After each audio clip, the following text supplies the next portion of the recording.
attendees.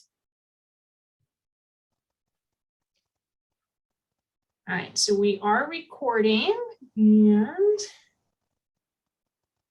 I still don't see anybody in the attendees box. Okay, we've got one. I see two now. Aaron and Trey. Okay, so we can get Aaron in. Trey will likely be giving public comment. All right. Welcome, Aaron. Sorry, I'm late to the game. It's all right. Okay. All right, here we go. All right, so we are recording, but we do not have quorum yet. We need one more Urban Forestry Commission member to arrive. Okay. And Aaron, did Chair Albright say that she was going to be able to attend? Yes, she was one of the ones that had RSVP'd on the calendar invite. Okay, good. Well, our vice chair just arrived as well, so that's good. Perfect. So we do have a quorum now once Anna is finished getting all settled in. Sorry about that. I was trying to get on a different device and it wasn't working. So No worries. my apologies. All right, so in the interest of time, I really want to make sure we start on time. So we do have a quorum. Anna, you're the vice chair. Are you comfortable going ahead and starting the meeting, since we aren't sure if Chair Albright is, how far away she is, if you will, in the virtual land, joining this meeting?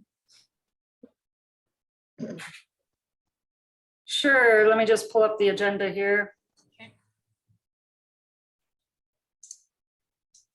Okay, shall we start? All right, so we'll have Aaron, well, I guess you can go ahead and call the meeting to order.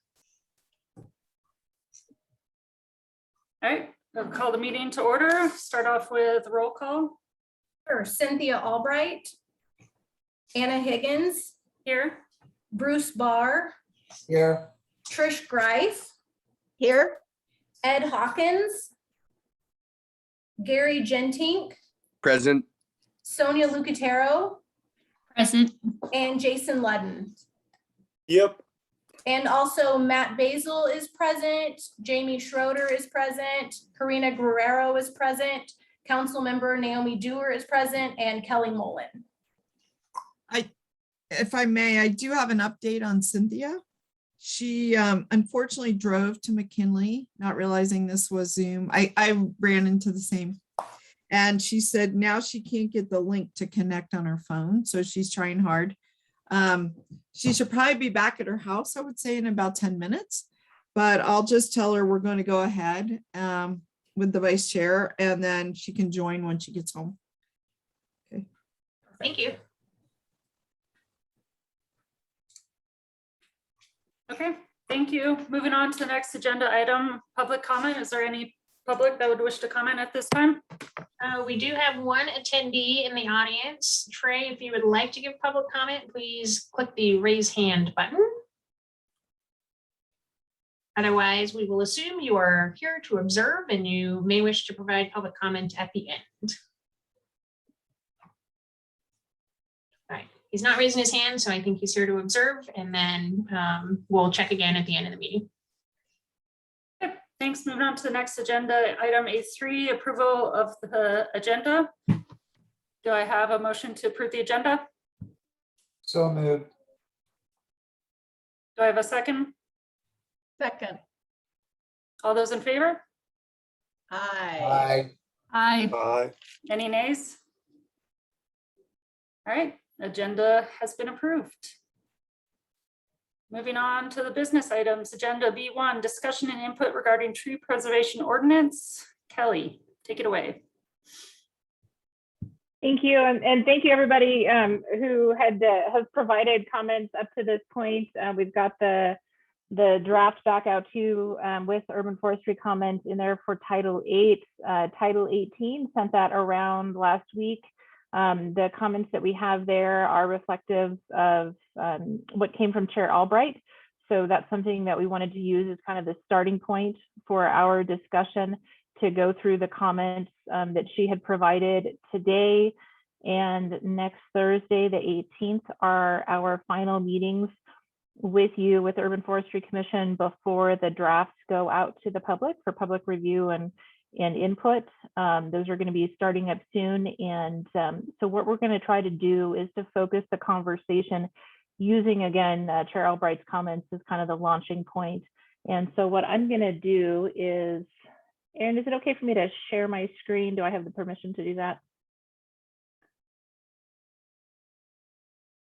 If Yeah. you do it as an option, just let me know. Okay.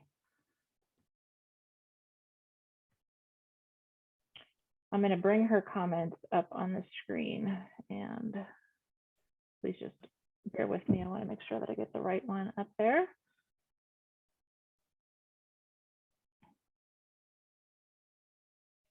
Okay. Are you all able to see the PDF on the screen? I see it. Yes. Is it at a size that is readable for you? No, if you could go to 150 usually helps. All right. Is that legible for everyone? That's good. Perfect. Okay. So we'll start here and we'll start going through these comments, and then hopefully Chair Albright will be able to join us soon. I'm guessing that we may want to speak with her about some of those, have some further discussion. And what I would like to focus on this evening as we go through those comments, if there is anything additional that any of the members wish to add, if they have any concerns with what is written there or would like to support those comments, I'd like that to be made clear, to just, to call out any concerns or support for those comments. That'll help us get through them. Again, we're going to try to move through this quickly so that we'll be able to finalize that conversation by the end of our And meeting. Kelly, could you try going up just to like 170, see if that works, and if it's too, Sure. it might be too big, I don't know. Is that better? okay? That's good for me. Could probably go even bigger. Okay. I'll go up one more. So we'll go ahead and start here. And if you had an opportunity to read through those comments already, hopefully you had a chance to do that and make any notes in advance. But what you'll see is that the original text for the draft was in black. You're not going to see that on this particular screen because most of this is new.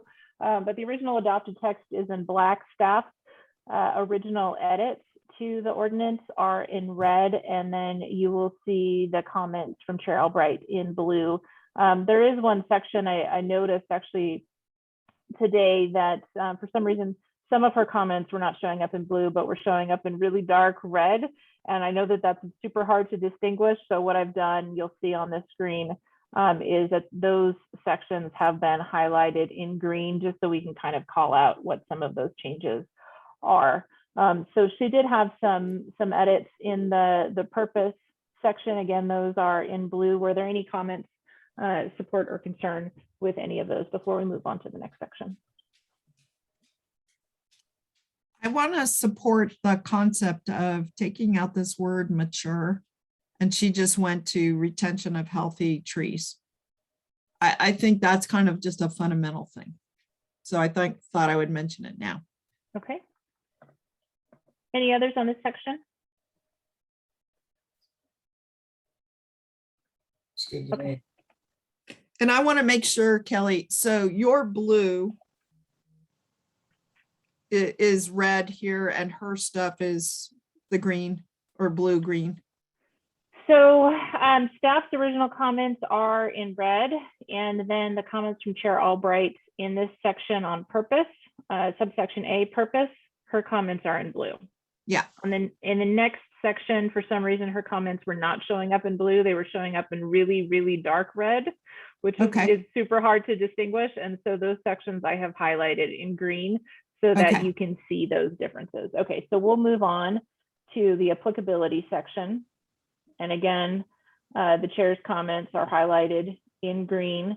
And I know it's a little bit more here. I'm going to give you a second to read through those. and then ask same question again if there's anything in here that you have concerns with or would like to support. Kelly.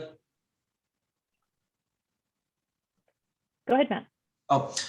It's Cynthia texted me that that she's on the phone, but she's muted. Is there a way to unmute her? I don't see her on the.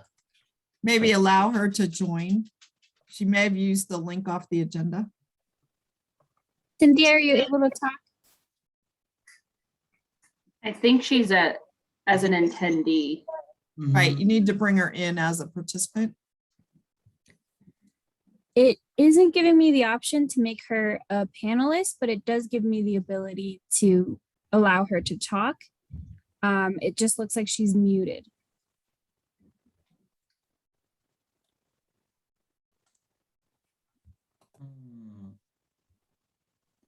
So she is muted herself. So if she can hear us and you can't unmute her.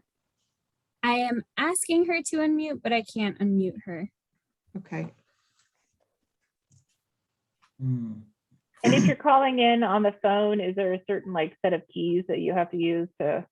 Is it Like, like is it a star star 8 six? or yeah? I think it's like a star I 6. Google it real quick. And let me ask her if she can hear us. If she will be joining us via her computer at home in a little bit. I just sent her another invite, so maybe she can click on that. Right. And Hey, maybe I'll, Cynthia, if you can hear us, it's *6 to mute or unmute. She can hear us, and she typed *6, but she's still muted. It looks like she's unmuted now. Hello. There you are. Hey, there we go. Hey. so Cynthia, Sorry, everybody. you're in your car, I assume. Are you going to be joining us on the computer when you get home, or is this you for this meeting? I'm not in the car. I had to drive home because I couldn't remember all the numbers and drive and type them in while I was trying to call from the car. So Right. I'm home, but I can't access this meeting from the home computer because it was sent to my work computer. Well, I can just send you the link to, if you give me your home computer address. Okay. Well, it's my husband, C. Albright, Okay, just 1 0426. second. C. Albright. And I'll go open it up. 0426 Yeah. @gmail.com. Okay. And then once I get it all up and running, I'll hang up and then I'll be on the computer. What a Okay. gosh darn cluster, I'm so sorry. Okay. I pull up to the McKinley and it's all dark and I think, oh no, I didn't do that. Okay. I'm sending you the link I had. We'll hopefully that'll work. Okay, all right. And I'll turn the computer on and until then, we can just Proceed. move forward. All right. So while she's getting that up and running, are there comments on the chair's comments for the section?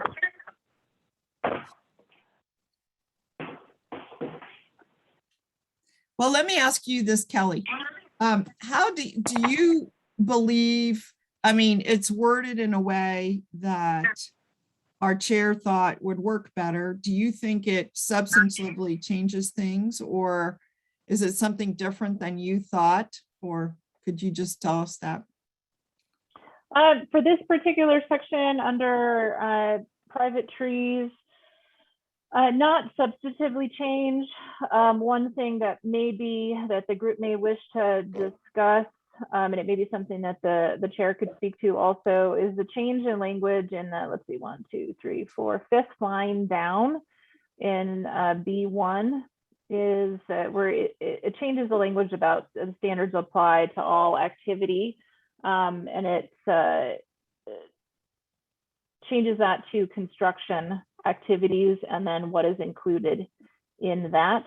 So that is a potential change in terms of the applicability, the intent for that section, and the wording as it was previously written it kind of made it applicable to all activity, whether it is associated with a permit, whether it is, construction activity or not.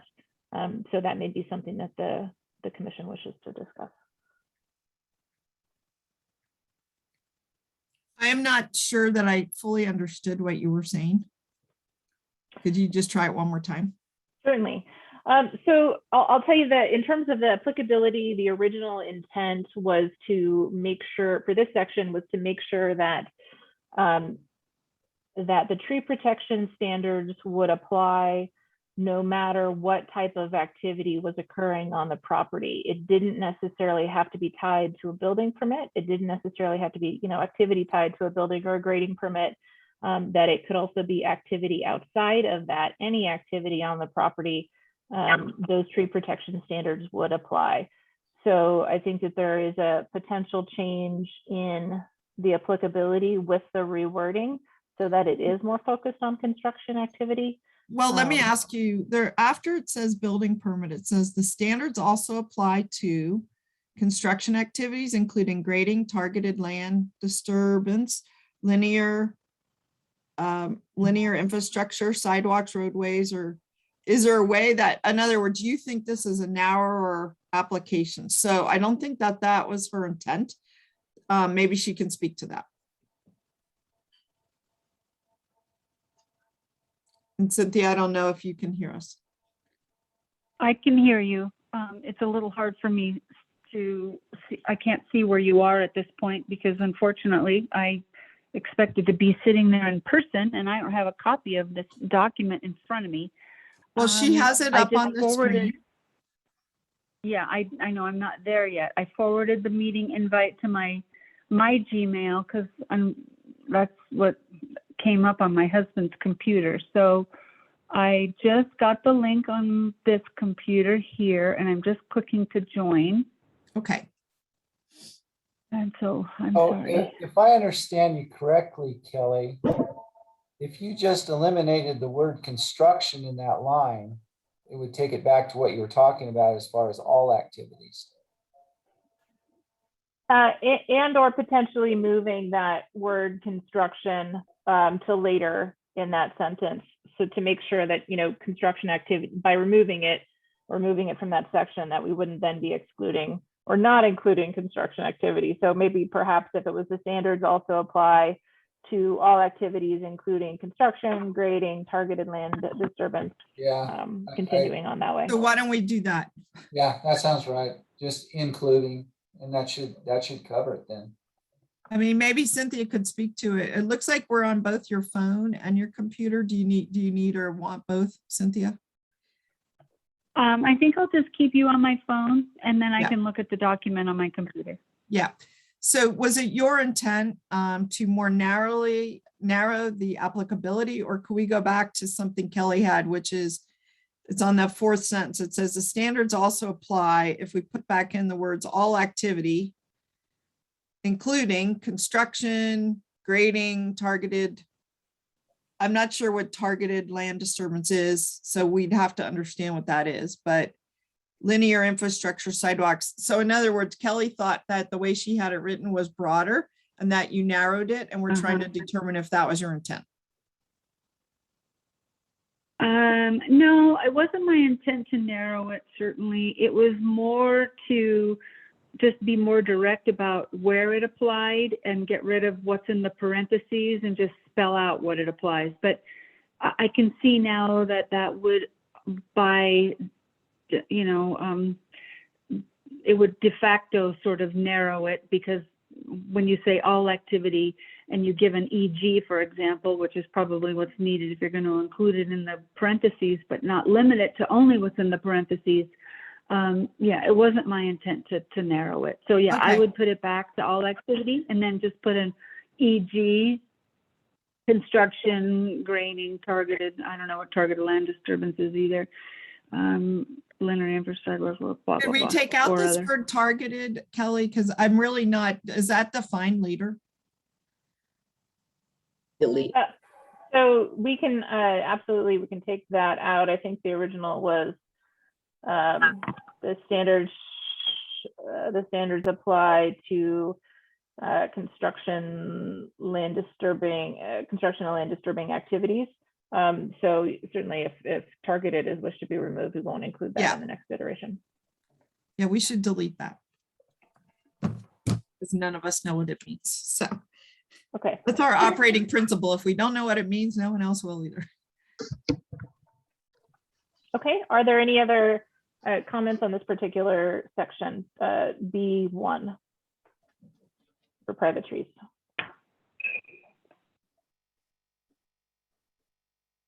I did have a question. So this is where we introduced the 2-inch diameter at breast height.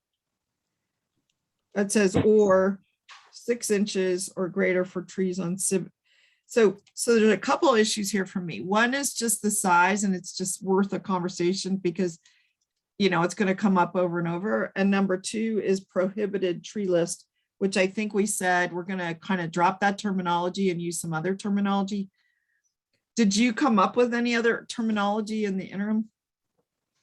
Naomi, if I could, this is Matt Basil for the record. I was hoping to, actually, we put it on the agenda for next week's Urban Forestry Commission meeting to go over some proposed changes to that list. Okay, but I mean, just the name of it. Did we have it highlighted so we can come back to it? Is that the idea? And that's something that you'll see in that other draft too, and in Title 8, where that's noted there. So once that new name is determined, that would wind up going in the draft. Okay, so let me just make sure I understand where this applies. Private trees, 2 inches diameter at breast height or greater, 6 inches. Why does this say or greater, but then go to 6 inches or greater? So what you're trying to say is if it's not on the prohibited tree list, you'd go with a, I'm really not sure the way this is written. So maybe you could just explain it.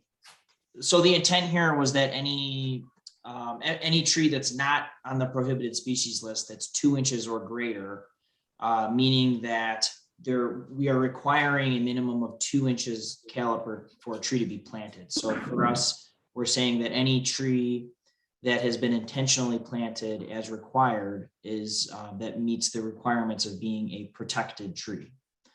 The reason we had the 6 inches or greater for trees on the prohibited species list was to recognize that some of those invasive species like elm, like Siberian elm or tree of heaven, there's oftentimes on a project, there's lots of small volunteers and suckers and things. And in practice, after requiring inventories over this past year, that seems to be a thing that we can streamline that process quite a bit by not requiring an inventory of all those volunteer invasive species. So perhaps I could just suggest we will revisit these Yes. sizes when we get the list and we better understand it at the next meeting. We'll put it in the parking lot maybe. Okay. And then the next section on public trees, should we jump over? Sure. This is a little bit confusing and maybe I'm not sure what Cynthia was after here. Public trees, impacts to all public trees, including those planted in parkways where the maintenance responsibility is unclear.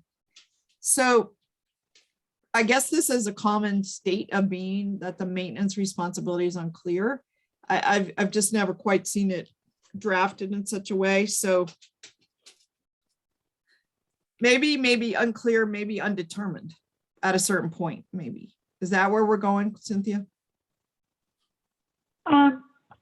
Yes, I just wanted to, call it out that it just needs to be clear that there are parkways, and I think having this kind of language gives the staff the opportunity to specify what that is going forward with public outreach campaigns. Or actually make a determination at some point about whose responsibility it is. And I'm thinking about an example up by Lake Ridge where there was Matt knows this one well, where there was an island which had trees. the previous, I don't know whether to call it HOA or maintenance organization, had gone defunct. So these trees were sort of orphan abandoned trees. And it wasn't clear whether it was the city's responsibility or some subsequent HOA's responsibility to take care of the trees. So the city stepped in to get the trees pruned, watered, weeded, etc. Although they never were, they were part of the HOA. So is that an example for Matt and Cynthia of what you're trying to get at here?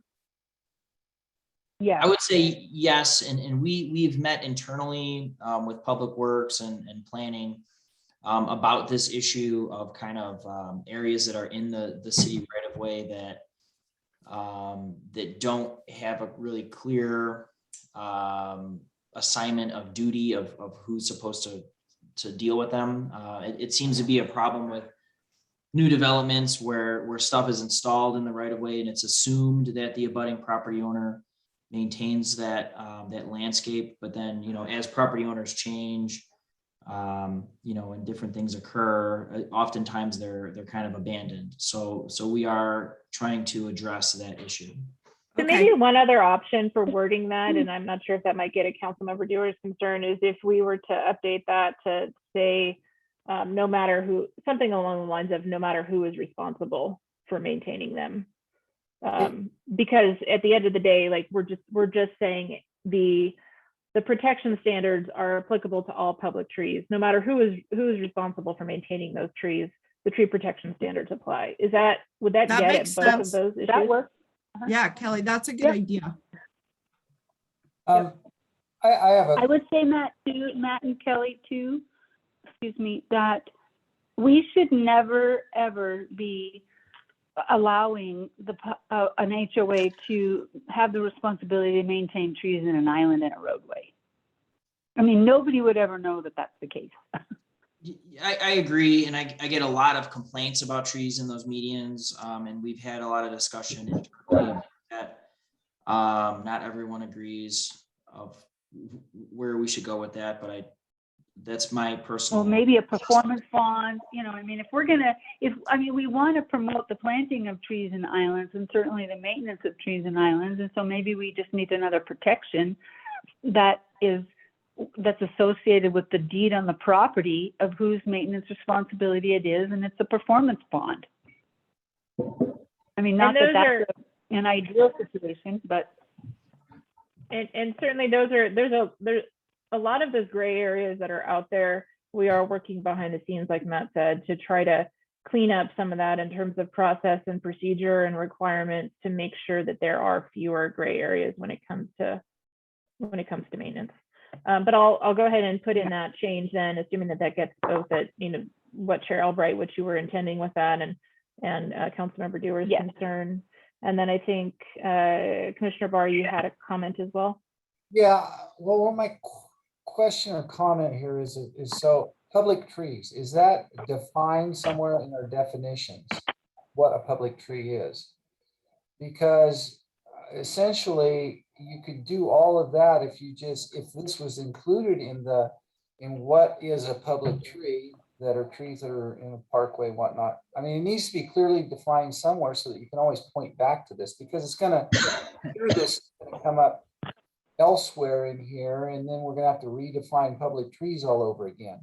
So, and that is something that I do think we have in our definition section, but I will go ahead and double check, and if not, that would be something that we would potentially add. It's in the definition section. We can just refer to that here instead of, because now it sounds like, well, we only care about certain public trees, not, we say impacts to all public trees, but we're not saying what those public trees are, except for these that were planted in a parkway and got orphaned. I was just checking to see if that was one of the ones that we were adding or not, and I don't see that in there. But so I'll note that down though, in terms of if we don't have the definition of needing it, but either way, a reference. Yeah, I think we've asked you several times, Kelly, to consider a special definition section for this section. Start off with the definitions that are unique to this chapter about trees, so people can find them easily without having to go to a whole nother part of Title 18 and, back and forth. And it's I totally get what you're wanting to get at with that. And it's one of the things though that just something to keep in mind, you know, with the zoning code as it is, if we were to do that for every section, we would have a lot of duplicative terms, I think, in a lot of areas throughout the code, and needing to kind of redefine those terms in subsequent sections. But I totally understand what you're getting at. We had that in the Title 18, Chapter 8.32. But at a minimum, I think totally understanding that, you know, if that is a term that is defined, at least referring to it too, so folks know that section where it's defined. Yeah, so I mean, if it's not too horrible, maybe you could put them in both places, the ones that really apply here. Just, I know it's an extra scribing process to make sure that if you make a change one place, you've changed the definition in another place, but you know, it could be quite handy.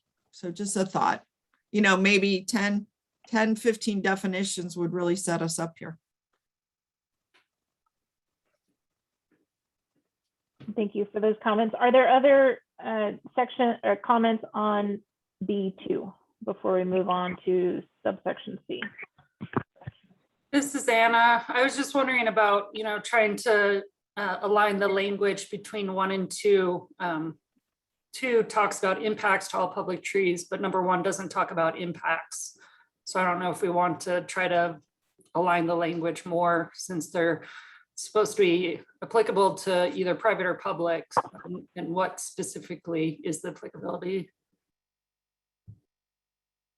And just so I understand the comment, you're speaking specifically to the word impacts? Correct. Okay, thank you. Yep, because yeah, in the first section, it just says these standards are for these trees, but then the next one, it doesn't talk about standards at all. It talks about impacts. That's a good point. So maybe just try to align them, Kelly. And Kelly, what about the fact that we don't talk about, like, or do you think that sections 1 and 2 do address the protection of trees after the installation? And I mean, am I wrong in my assumption that I'm not necessarily seeing all that protection afterwards? Like Councilwoman Dewar, I noticed that on, you know, where they cut down that tree on McCarran, they ended up topping all the rest of them on the front of their property. You're kidding. No, I noticed that. But I guess my question is I'm just going to say it one last time, is that I would love for you, Kelly, to have the lens of writing this code in such a way that it pays specific attention to what happens after the trees have been planted and they're grown, or they are in their growth stage, and you know, they're bigger than this DBH factor of 2 inches or 6 inches or whatever the number that you settle on. They're just being destroyed right and left at will. Well, and Cynthia, I think that's kind of why we set it at 2 inches caliper, is basically just that we're saying that all trees bigger than 2 inches are protected under this ordinance update, where there's some ambiguity now. So I think we've completely eliminated any ambiguity of what counts and what doesn't, at least from my perspective. But Kelly, I would suggest, this is just a concept, and see if you like it. At the beginning of applicability, maybe we could have a sentence that says, this section applies to all trees as defined below, prior to, during, and after installation of trees or naturally occurring trees. In other words, so the applicability lays out when this applies, not just to what it applies. Would you mind? It looks like you were reading from some language there. Would you mind just reading that one more time? I was not able to type quickly enough to capture that. Yeah, something like, before we get into the 1 and the 2, it would say, this section applies to trees as defined below. That's your private, your public, prior to, comma, during and after installation of new trees and to naturally occurring trees, existing trees, maybe is a better word to use. So it lets people know that it applies throughout the life cycle of the analysis, prior to any kind of construction or prior to installation of trees, during installation of trees, after installation of trees. That's for new construction, and also to existing trees. And then you're further defining the two kinds of trees, but they at least know when it applies and to what it applies. All right, thank you. Yeah, I've noted. I mean, I love that. Yeah, I love that. And even the word life cycle of the tree, Councilwoman Dewar, is valuable. In that maybe sentence. that's at the front, this like throughout the life cycle of trees, comma, prior to, during, and after installation of new trees and to naturally occurring existing trees or something. I don't know that we need naturally occurring. I said that again, but to existing trees. They may have already been planted 40 years ago by a different developer. They may already be natural in the environment. We don't know. Okay. I think that would get to one of the chair's most key concerns. And is both the when and the what. Thank you. Yeah, I've noted down the additional comments and just echoing what Matt had indicated. Yes, that was the intent. So, Chair, I do believe that is covered. And Thank you. sorry, before we move on from number one, there's just some redundant language in there that I think you can delete. So in the first sentence, it says this section applies to all trees existing or newly planted trees. And then down there at the second to last sentence, it says the standards also apply to existing trees. So I think that second to last sentence can be deleted since it's already stated in the first sentence. And it'll be reiterated at this kind of introductory language about the. Right. Yeah. So yeah, just some grammatical. I think the first sentence should read, this section applies to all trees, comma, existing or newly planted, comma, take out the second trees in conjunction with non-residential mixed use development. All right, and then yes, got that. And I think that looks like Chair Albright, something else that you had added in there. And I'm assuming that you're good with that edit as well.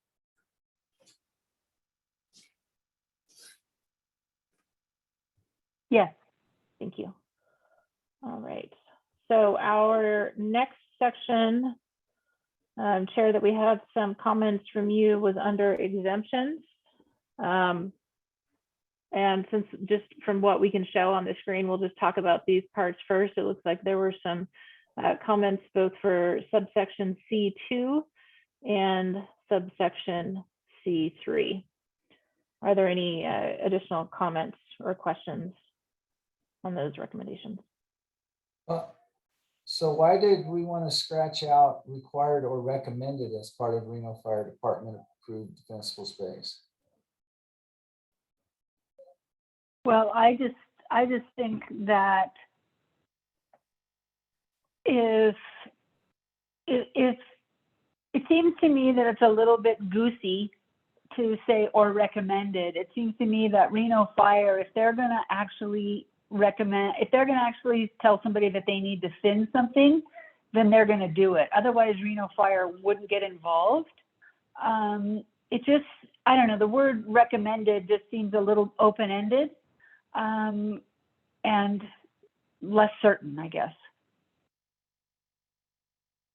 I may jump in. I think in this case, given the way fire treats defensive space, if you will, I think they take a more conservative approach by, sometimes it's required, but other times it's recommended. And so I think that we may need to leave that in there.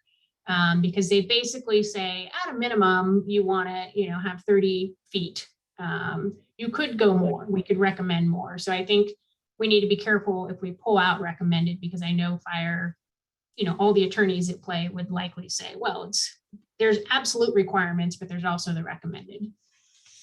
Yeah, I would second leaving But I just- recommended in there. I don't think that Reno Fire requires anyone to do defensible space. I mean, they ask Nevada Division of Forestry to review new developments, their vegetation management plans, but there's no requirement for defensible space that I'm aware of. But I think Okay, maybe what Cynthia is trying to get at is that someone, anybody could say that. yeah, it's so open-ended. Anyone could say, well, the fire folks recommended. I mean, do they usually Right. have a written plan? Is that maybe that will help Well, settle? there should be, maybe you should just put as required or recommended in writing from Reno Fire or something like that. Or, well, it actually says that, approved defensible space plan. So, they can make Yeah. recommendations as well as having requirements. I mean, the requirements are gonna be that you meet fire code. The recommendation may be that you go out a little bit more and thin out some of your scrub brush out there.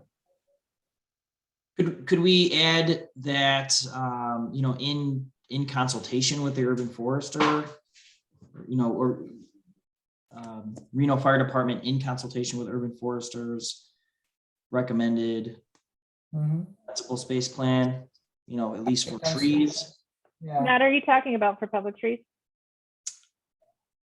for all trees under this, this exemption based on defensible space. Because my fear is that if there was a development in a, wooded pine area, that the developer could say, oh, well, hey, Reno Fire Department, don't you think it would be safer if we removed all the pine trees? And they would say, well, yeah, sure. And then- Right. Right. I mean, Bruce, just to get to your comment, I'm not married to the word required. I just think recommended gives the opportunity for a situation like Matt just proposed, or anybody else for that matter, to just come up with a reason to be exempt and to cut down landscaping. And I don't recall, I know what the fire department approved defensible space plan is, but who often goes back to make sure that actually talks about it, or that's actually a document that anybody's going to take a peek at when the tree cutters are out there? They just, I would rather have Matt have the urban forester involved or something a little bit more concrete than just the word recommended. So maybe Because this is there's one of there's your, nothing like- sorry, go ahead. I'm sorry. Maybe this No, I was is just one gonna of say there's- your process improvements, Kelly and Matt, where, and Jamie, where, firefighters, they just want all the timber gone, right? Any dry weeds gone. We get it. We understand why. But we also know that there's a balance. And let's say you have a giant landmark type tree. It may not be officially a landmark tree, but an important tree. They might say, well, it'd be better if you took that out. And Matt might say, that's like one of only 10 in the city of Reno of this tree. Is there a way to incorporate urban forest review to these fire department plans? I would say absolutely. That's where I live and breathe, is in working with fire districts up in the basin. Their foresters go out and they are very, conscientious about getting it. Most of the time they do no tree removals. They have an MOU that allows them to issue permits. And maybe what we need to look at is take out both the word required and recommended and insert the word approved. Whether that's approved through the fire department with an MOU, a memorandum of understanding, or if it goes directly to Matt as a permitting process or something along those lines. But to say the fire guys just want to cut everything down within 100 feet of the structure is not true. That just isn't the truth. They do some really conscientious, very good work. And they usually don't want to take trees out, especially big, healthy trees, if they can at all avoid it. What they do want is they want the litter on the ground picked up. They want the brush spaced out. They want pine needles cleared off the eaves. They want, the firewood pile moved 30 feet away from the structure. If we can get people to do that, we're way ahead. But defensible space just means they have a safe place to fight fire, period. And I don't think, but this says vegetation thinning or removal. So that's everything. And I think that, that's not just trees. So we're not Right. talking just trees here. And I think if you've got an approval, if somebody came out and did a legit defensible space plan, then that should be good enough. I don't think that we should restrict people from doing that. Yeah. Bruce, I like the way that you reworded that vegetation thinning or removal as approved by a Reno Fire Department defensible space plan might be good way to kind of finesse this. Also, just bear in mind, Bruce, the people up at Tahoe, where I think you primarily work, are very tuned in and aware of the importance of trees. I mean, the fact that they have $10,000 fines for tree removal and so on. We don't have that culture down here. And it's a culture change to train all of us, whether it's a firefighter or a developer or an average person. It's a change of mindset that is different than up at Lake Tahoe. So I think that is why it's so important you're on this group. But I just don't assume that people think the same way about trees here that they do up there. Oh, Neil, I hear it all. I mean, I hear people telling me that a 40-inch diameter tree is going to start their house on fire. And it's like, no, that one, your house will be on fire long before that tree will be. So, people have all kinds of really bizarre ideas out there. But I think if we're concerned with our fire districts maybe not being tuned into what we're trying to do and what their needs are, maybe we need to start working together a little bit more with the fire districts, because this is not something that's going to go away. I mean, defensible space and wildland urban interfaces and making good, safe fire plans is something that's going to keep moving forward. NV Energy is ramped up to the nth degree on their fire mitigation plan because some things came down in the legislature that was going to make them liable if they didn't. And they don't want to be going the way of PG&E. So there's a lot of things that are happening even in Nevada that I think we kind of want to stay in touch with that. And I think Matt has a unique position where he's, part of the city and he can kind of work with these folks. And I think you could really do a lot of good work there. But I know there's a lot of good work going on and it's great to build on that. Right. And I would say just one of the comments, Councilmember Dewar, that you had about potentially process and behind the scenes. I think that this is a good example of some additional conversations that we can have there kind of to get at some of what those comments.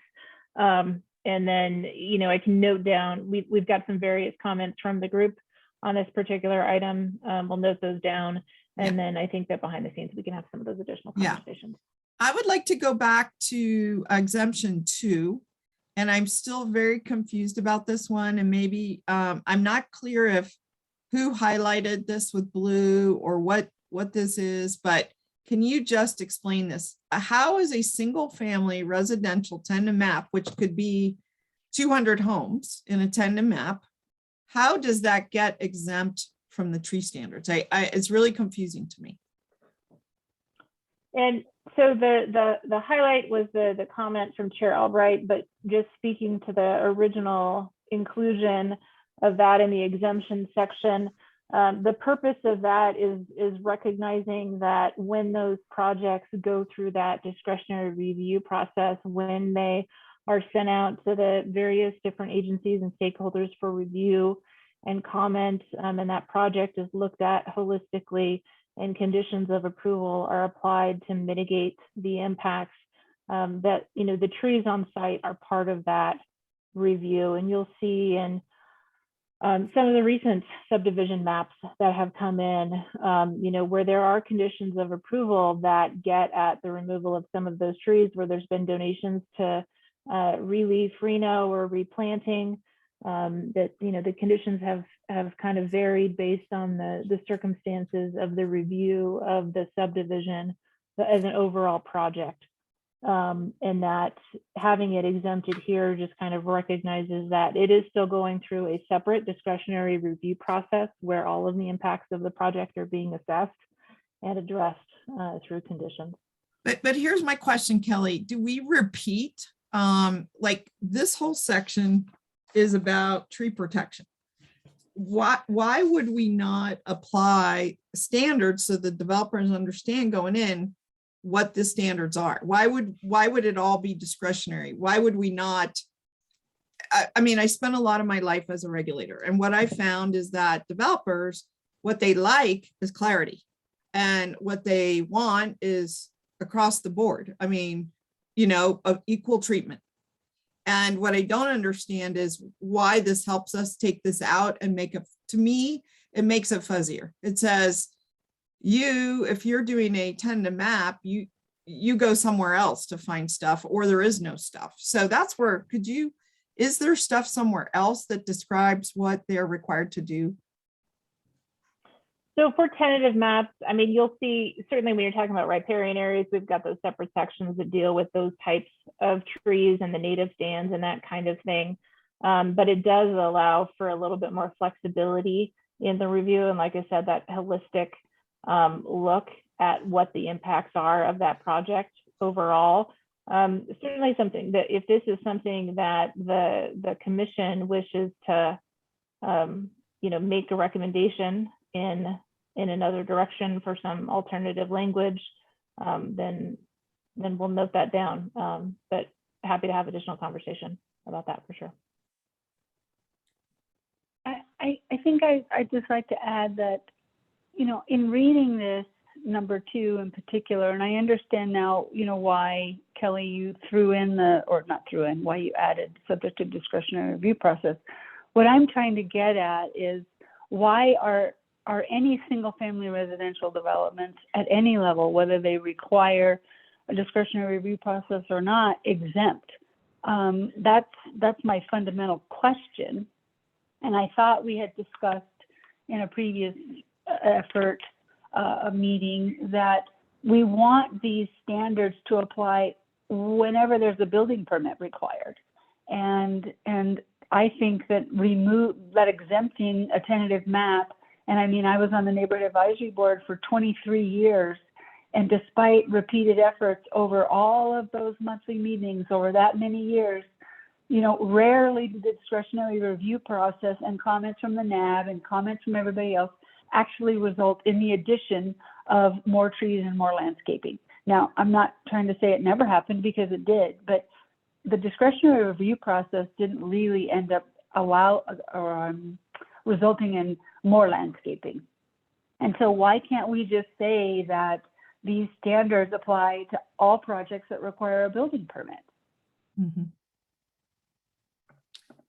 And I don't know how best to do that. That's what I'm getting Well, at. I think just delete this as an exemption. And then if there's a unique thing that comes up later in the chapter, you can always make a clarification of how that thing applies, or maybe doesn't. But I think to wholesale exempt certain kind of development, like, for example, it does apply to commercial development. It does apply to industrial development.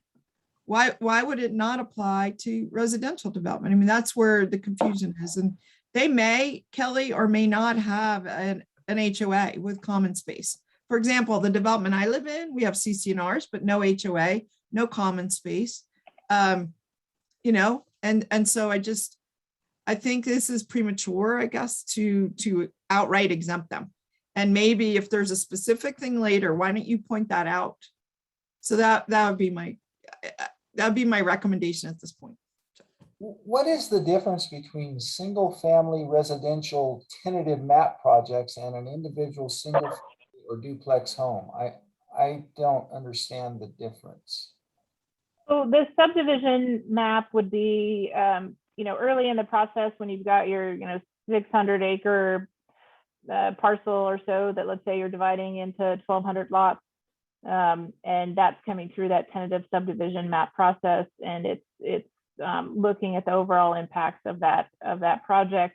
Still has to go through the subsequent, final map stages, record the lots, and then come back later for building permits to actually build on the individual lots. So when you're talking about a single family or duplex, that would be on an individual lot where that work is being done. So that distinction between, you know, someone coming in for building permit to build a home on an individual parcel versus a subdivision request to split the property up. Okay, Does that make sense? yeah, it does. Maybe you could add this, Kelly. It doesn't apply to individual, single family or duplex homes or lots, not part of, and then fill in the blank, not part of a, I don't know whether it's a subdivision, a, you know, a discretionary permit might be appropriate there. In other words, they're just coming in, let's say it's in the Old Southwest and someone's torn down a house and they're building a new house and you're saying it doesn't apply there. But if they were building a subdivision, we're saying it does apply. So I want to be clear. I think I should probably add some additional context there, or make distinction. So if someone comes in for a building permit and it is on a single family lot or a duplex lot, that is based on this, that would be exempt from the tree protection standards.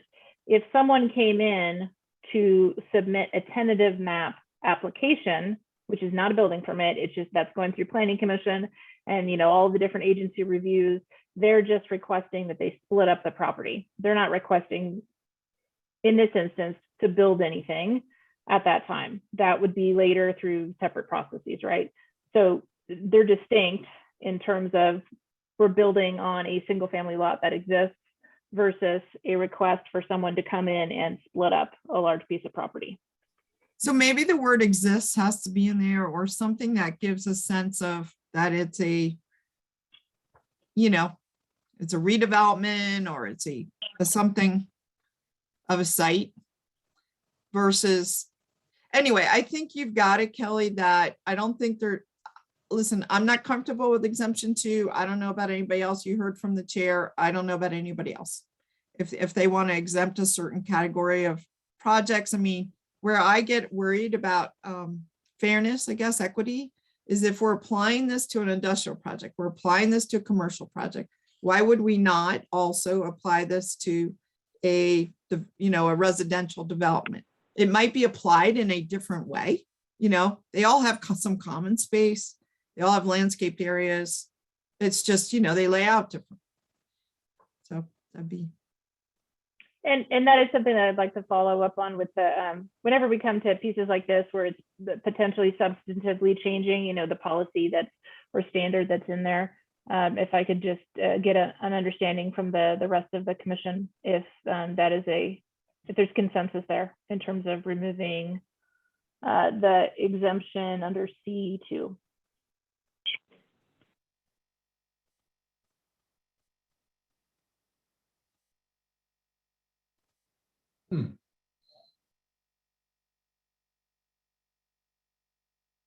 I mean, I totally agree with Naomi's concept of, hey, this may be our shot at getting trees in these areas, especially a new development that's hundreds of acres. My concern is that the developers are going to push back hard if we're exempting other individual single family dwellings. They're getting special treatment. I know we're accepting here, we're saying that it's the common spaces we're concerned about, but I don't know how to word that.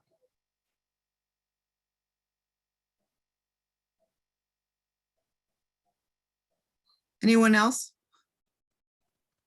Jason or Gary or Anna, Sonia? This is Sonia. I also agree with Naomi. Yeah, especially just with the limited amount of trees. I think when family homes are being built in these areas, I think it needs to be addressed beforehand. So like Naomi mentioned earlier, not having that language in already to have them think about this ahead of time would be nice. Well, it'd be nice for us not to have it in there. I feel like we should cross the road when it comes up, if that's the route that they want to go. Yeah, I mean, this is Jason. I agree. I don't like necessarily the exemption for development projects and the like. I do see the rationale for an exemption for like an individual building a house. You know, it might be cost prohibitive to develop the soil in such a way as to plant appropriate trees. But on larger development projects, yeah, I see the rationale. For excluding it or including it? Including it, sorry, not excluding. I'm agreeing with you, Naomi, that Okay. or Councilmember Dewar, that projects should not be excluded. If there is a way that we could exclude individuals doing their own house on land, Yeah. that would be something different. Well, I think it's pretty easy in that individuals have to get a building permit. And these other folks have to get either a site plan review, a project attendant map going to the planning commission. I mean, they all require an additional review besides just a single building permit for that house. I mean. So why don't we just eliminate number 2 altogether?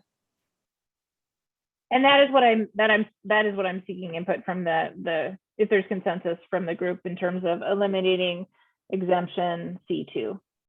And it sounds like we've got consensus so far from Councilmember Dewar, Chair Albright, Commissioner Lucatero, Commissioner Ludden, Commissioner Barr.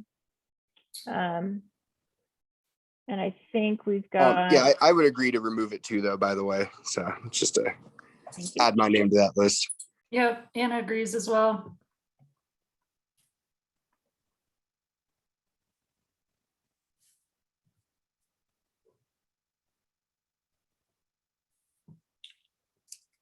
Are you good, Kelly?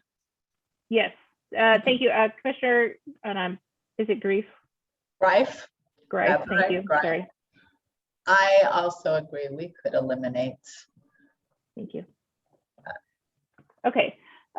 So are there any other comments, concerns about this section before we move on? And then the comments from Chair Albright. All right, we have additional, the rest of the exemption section is listed here. And it looks like for C4, Chair Albright, you had added additional language here for with approval by the city's urban forester, and then additional language here for the safe airport operations section, noting the change in the prohibited tree species list name when that occurs. And it looks like the only other comments, and this was related to the prohibited species list, the 6-inch caliper versus 2-inch caliper. So maybe we can just sync that up later. Okay. Are there any other comments about any of Chair Albright's recommendations on that section?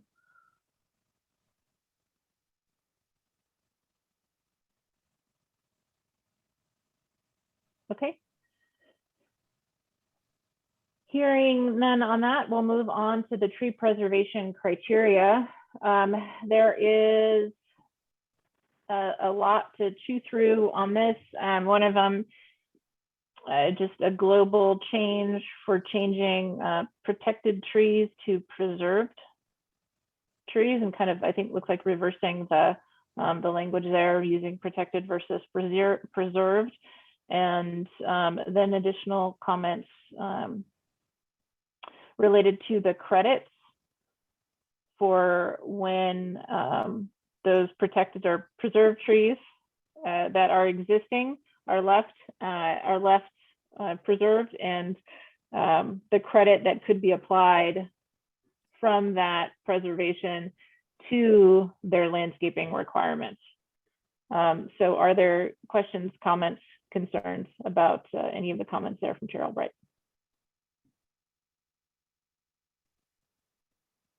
And Chair, if there's any additional commentary that you would like to add to your recommendations in that section, please go ahead. Go ahead, Anna. Or Sonia, whoever was speaking. For a number 1, should it be preserved trees instead of should be? Should it be shall be? It's like a weird little thing, but. And so the should, just to add some clarity on that, the should is identifying that they should be protected to the extent possible, but when they need to be removed, that removal needs to be in accordance with the standards in that section. So it's recognizing that it is not feasible in all cases to actually be able to leave them in place in all circumstances. Well, Kelly, I'm going to say that Sonia has a good point in that you already have your modifier. So preserved trees shall be protected and impacts to them minimized. And then you have the to the extent possible. So I think it kind of does both, even with the shall. It kind of says a stronger standard, and, you know, then somebody has to argue back that it's not possible. Rather, it sets up a precursor, I guess. I do have a question too. I'm really not sure. So this goes back to definition thing. I'm not sure what a preserved tree is or where it comes in. And I think it would be so helpful in a lot of these sections that before we get into the numbers, we explain in a sentence or two what this is all about. So, but maybe it's not needed here, but I'm just trying to get at what is this about? Is this, like, is there some kind of introductory sentence that it could explain what this is about? That this section deals with when and where trees are to be preserved, or is that the concept of this section? Do you see what I mean? If there could be some kind of introductory. You know, Naomi, I totally agree with you. I'm almost thinking that do away with the preserved altogether. Trees shall be protected and impacts to them minimized to the extent possible, period. All trees. Mm-hmm. That's what we're after, right? Mm-hmm. And I want to be clear though, too, just to add some context there, that this section on tree protection, we have all the standards that are within this section, 1804, 105, that where those standards are applicable. So whether it relates to a credit for a tree or a mitigation requirement for a tree, it's if they fall under this applicability definition, right? Like those are, and we define that, or we indicate that the trees that meet these criteria are referred to as protected trees in this section. So just to add context there, and there's potentially, I think, some opportunities for clarifying that, and certainly restating the intro sentence. I understand. I think that's a good point to add clarity to what each section is trying to get at. But I just want to make sure that this group knows the section 1804, 105, the standards within it are applicable if the trees meet the criteria for it to be considered a protected tree. So I mean, here's an idea, Kelly, we could just change one into a flat out statement. You could say something like what Bruce just said. All trees on site shall be protected to the extent possible and impacts to them minimized, or shall be protected and impacts to them minimized to the extent possible. But can I throw out a hypothetical? Go ahead. Please. Yeah, sorry, no, just before we go too far down this, just thinking about a hypothetical, the house I used to rent, would this then imply that a 4-inch tree of heaven would have to be protected even though it's an undesirable species? No, then you would come in with these explanations. For example, you would go to your 1, which might be the second sentence that says, when trees are removed, that removal may be mitigated in accordance with the standards herein.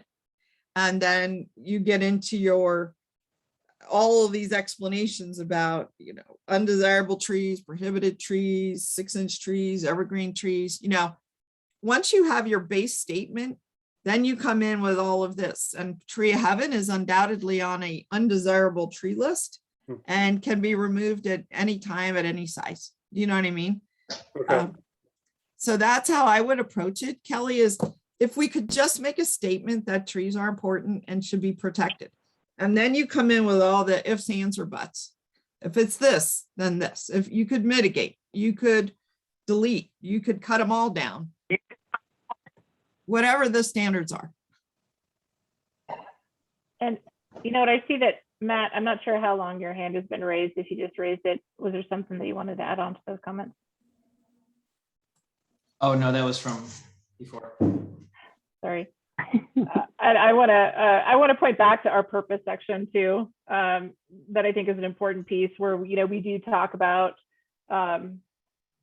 wanting to retain healthy trees, incorporate new trees throughout the city, and talk about all of the benefits of trees and recognizing the ways that they improve our community and their importance, and that if we wanted to add additional statements in terms of preservation too, that is another option for where we could add general statements before getting into some of the standards, I think, that may get at some of the issues you're mentioning, but I'm noting down. Okay, well, it would explain what the heck this is all about. I come in with a statement, all trees should be preserved and impacts to them minimized, to the extent possible. Basic sentence. Then you come in with mitigation options, all the ifs, ands, or buts. And I think if you just did that, I think it would satisfy me and the others.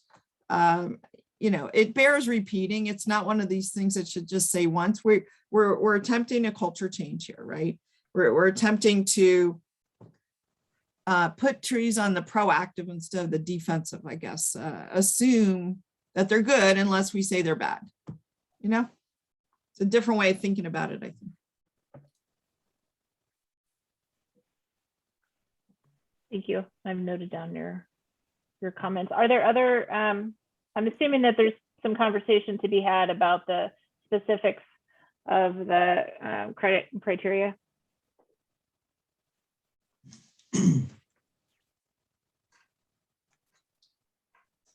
Matt?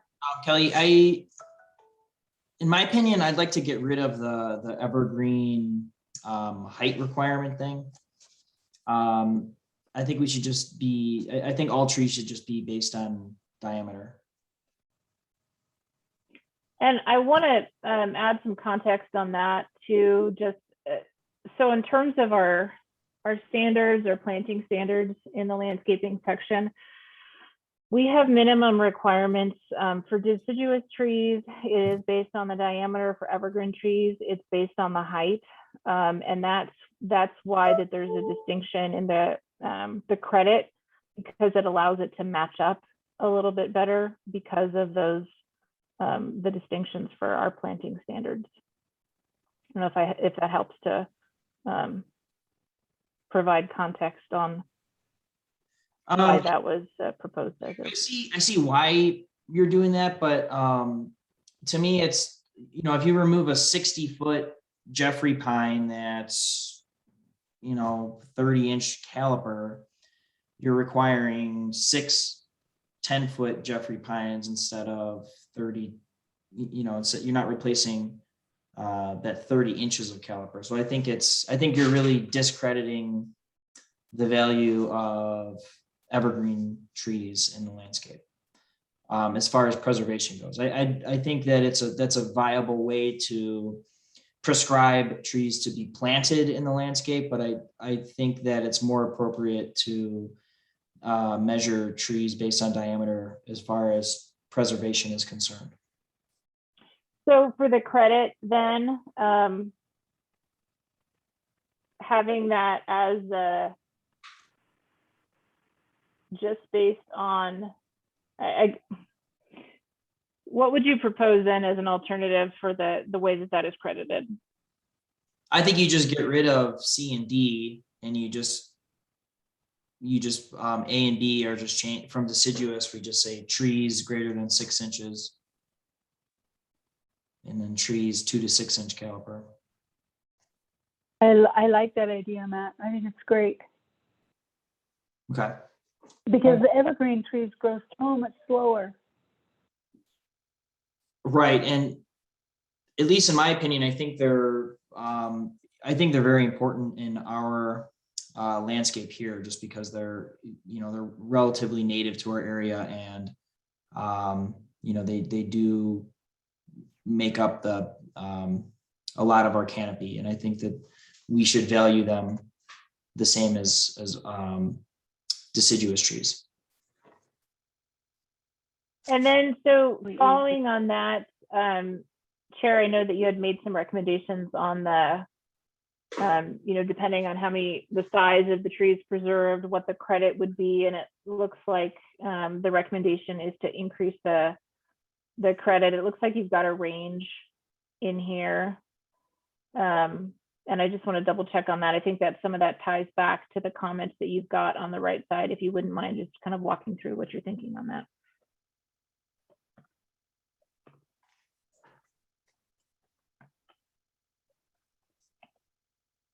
Cynthia? Are you talking to me, Kelly? Yes, Yep. she was. Yeah, no, I'm sorry. I was on mute. Sorry. Well, I think the whole idea or the conversation of changing this to be more preserving all trees, gets to what I was thinking at, which is why are we only crediting, a third of the trees that are on the site? I was thinking, let's give them credit for every tree that they preserve. But if that's the case, that we're going to change the entire tone and flavor of subsection D, then I think all of my other comments are somewhat mute at that point. Because I was just trying to do the math and give them more credit if they preserved, all trees or 100% of the trees. So my goal is that they preserve all healthy trees and that we reward their protecting of those trees or developing around those trees in a way that might speak, to their pocketbook. That's the only way we're gonna get it from. And certainly offering additional credit for that. I mean, it is, it gets at offering incentives, right? Using the carrot a little bit stronger to keep those on site. So is that a piece from the group that you'd like to discuss more in terms of thoughts on that, of updating the credits? In addition to, Matt's comments on removing subsection C and subsection D, and kind of making it all for it's just trees across the board, not a distinction between deciduous and evergreen. Kelly, I agree with Commissioner Albright's assertion that we should credit the preservation of large trees more, perhaps 100%. In looking at some other cities' codes, I was looking at one in Georgia where they do more of they look at the actual canopy area from a tree. I think they do that to more accommodate, to really get at the fact that Cynthia is talking about, where a larger tree is exponentially more valuable as far as canopy goes. But I do think that measuring the canopy is more ambiguous and can be more difficult. So I think, as far as we're talking, I think valuing the preserved diameter of a given tree at 100% is a good option. So let me ask then, just so I'm clear, in terms of valuing it at 100%, so that would kind of change the formatting of the credits, where right now it's not inch to inch, and in an attempt to kind of simplify how it works, it was okay if it's over a certain size, then it gets a credit of, you don't necessarily have to put in, if you had the requirement to put in 10 trees, maybe you only have the requirement to put in 4 new trees and not necessarily have to base it off of the inches of the new trees. But I'd like to get clarity there in terms of what you're proposing. Are you proposing to change it from a credit on the number of trees? Well, that's, I'd like to hear what Commissioner Albright's opinion is as well, but because to me, the only thing that's confusing to me is, so for example, in a parking lot, you need a tree for every certain amount of spaces. And then if we're talking about street trees, you need one tree every 30 feet. So there's different reasons that additional trees are required. But I think as far as this is talking, to me, it would be trees on the private property parcel itself, required trees per the landscape plan. I think preserving one large tree, the diameter inches could count for, the required trees to be planted on that parcel for their landscape. Exactly. And that's what I'm trying to get at, is that I think we want to encourage the preservation of the larger trees in a way that we give them more credit for those larger trees than we have been. And how we do the math, I think it's gonna, I'd leave that up to Matt. But I just want it to be clear that we really want to encourage the preservation of those mature trees in such a way that we're gonna make it, hard to resist to cut them down. And Cynthia used a word mature, but maybe you mean larger, older. Right. I think whatever the term we use is, I think like Matt said, it should be, a scale of caliper. Established. Because he certainly, the program that he constructed with valuing the trees, so as species and size have a different value scale. And I think we want to apply that same thinking to tree preservation. And I'm not so concerned about how we do it. It's just that I want it to be clear that that's what we're doing. Because historically we haven't, by giving them credit for up to 30% of the required trees basically gives them leeway to, let's just remove all the rest. I want it to be more proactive in that we're encouraging them to identify those species that are more valuable or larger and see what they can do to design around them or to design within them, rather than just say, we're going to give you up to 30%, here's 1-to-1, blah, blah, blah. That to me isn't very incentivizing. One of the differences between this language and the existing language was that the old code said that there was a penalty of up to 30% of the caliper. So basically, if you removed a 20-inch tree, you were required to plant 6 inches of new tree. Where the wording on this is a little different in that we're crediting up to 30% of the required number of trees on the parcel. So and I only bring that up because I think there's been the old method. We've shown time and time again that it doesn't always make sense in a lot of cases. Whereas this is, we're taking a different approach. The 30% is the same, but it's a totally different application of how we're applying that 30% rule. And I think that maybe we need a little bit more definition of what is required on that parcel and how we're going to apply the credit for preserving the existing trees. Maybe you need to run through some examples together offline, and maybe through the example analysis, you'll come up with a way that this can be applied that everyone understands. First of all, I think you're on the right track by simplifying this, getting rid of this kind of tree, that kind of tree, this size, that size, all these different credits. We are decomplicating this. And at the same time, you're giving a preference for saving larger, older trees. and you want to give more credit for that.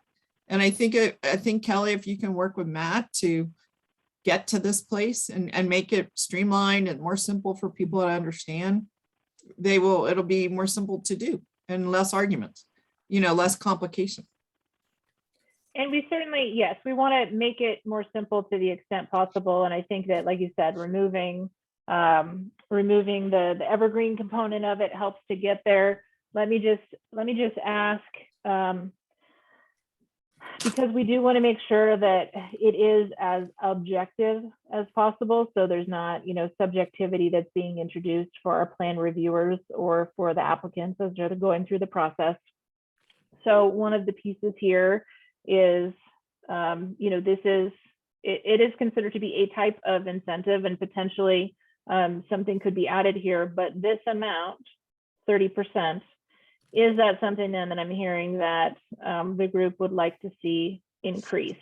And just to be clear, let's say, as an example, if someone preserved, let's say, based on the credits that are provided in here, that it would allow them a credit for 10 of the trees that are required to be planted as they develop the property. That gives them a credit of 10 trees.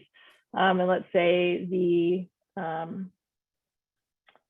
requirements based on the development that they're proposing would require them to put in 30 trees, that those 10 trees could then be applied as a credit towards what's required on the property. So then at the end of the day, they would only need to, I'm rounding a little bit here, but they would only need to put in 20 new trees on the site. So that's essentially what that 30% credit would mean. But is there a desire to increase that? Because let's say that their requirement was based on the development that it needed to put in 20 trees, and they had a credit of up to 10 trees based on what's shown here. They wouldn't actually be able to get a credit for those full 10 trees because that would be more than the 30% of the 20 required, if that makes sense. And so we could potentially increase that percentage. So, they get to apply all of Kelly, them or 3/4 I of think they're them. saying, I'm listening to, and what I'm hearing is they're saying 100%. Like, you need to put in 30 trees. You save 30 trees. You're done. What if, just a thought here, what if we said up to 30% or up to 100% per an approved plan or per a plan approved by Urban Forestry Commission? And what I'm thinking of is, for example, like we're doing Moana Pool right now. There's these huge giant sequoias and London plane trees there. They're right where the parking lot's got to go.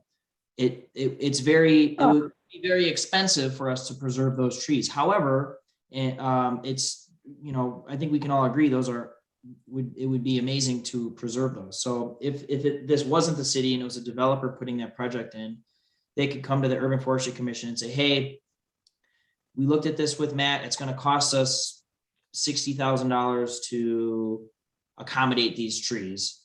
Would you guys be okay with us spending the money to do that? And then, we're going to credit 100% of those inches. So we're not going to put in the new trees that we would have put in wherever else on the development. And then the Urban Forestry Commission could say, yes, we like that. We approve this plan.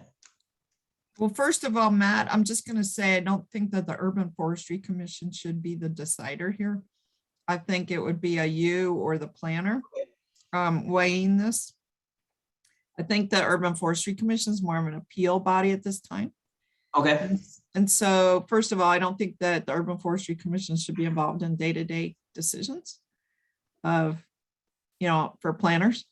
But if you or the team of planners with the landscape architect or whoever is the decider is willing to do those kind of trades, I think it makes a lot of sense.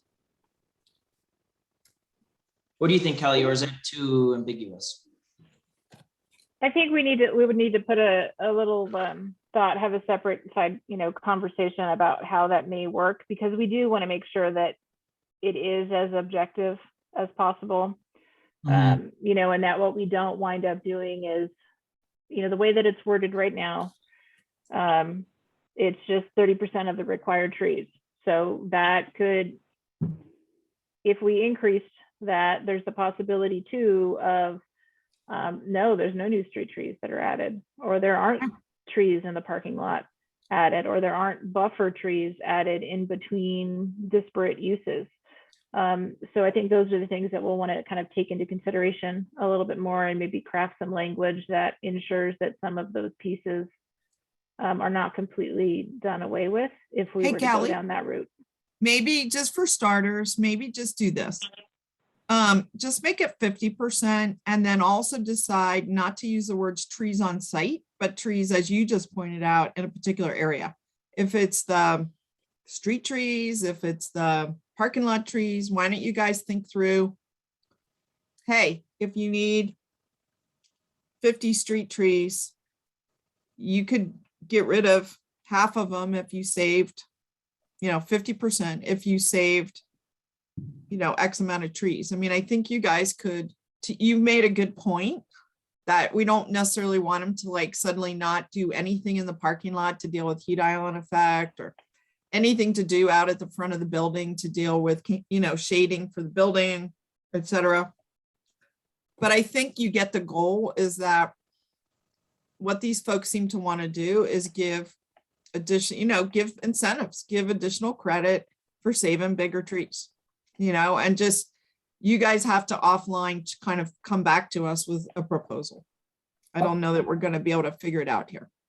Can I make a suggestion? And this is something, again, that you probably would want to do offline, but maybe in a separate type of, I don't know where it would fit, but something kind of getting to what Matt's talking about, where you got a unique situation. You got something where we can save 2 really great trees, and maybe we're going to give up something.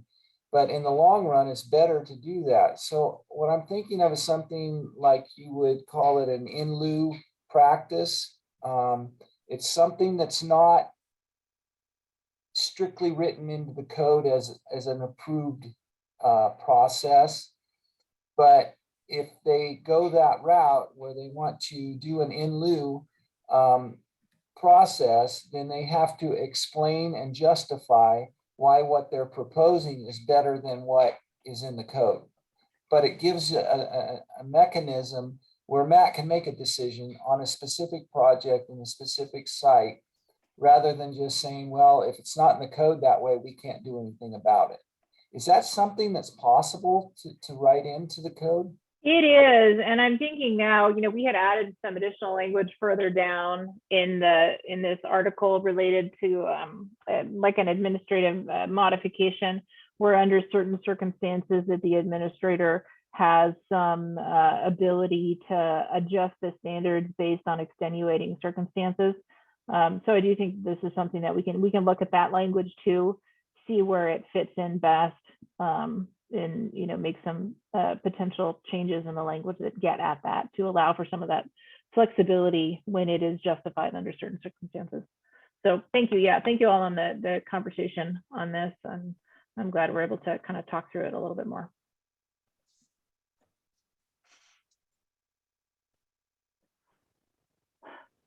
Okay. Before we move on from this section, though, I just want to make sure, are there additional comments from any of the commissioners on any of those items before we move on to the next section, which I believe is going to be the mitigation requirements?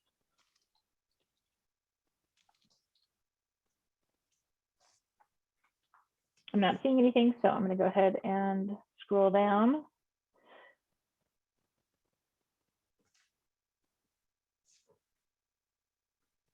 And this is laid out similarly in terms of deciduous and evergreen trees.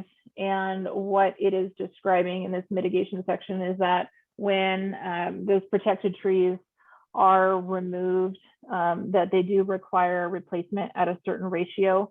And that ratio, at least described in here, differs depending on if it's deciduous or evergreen.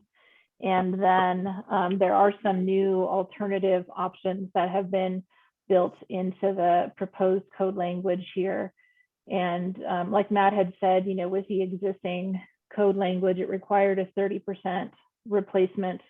What was proposed in the original language here was to increase that essentially to a 50% replacement.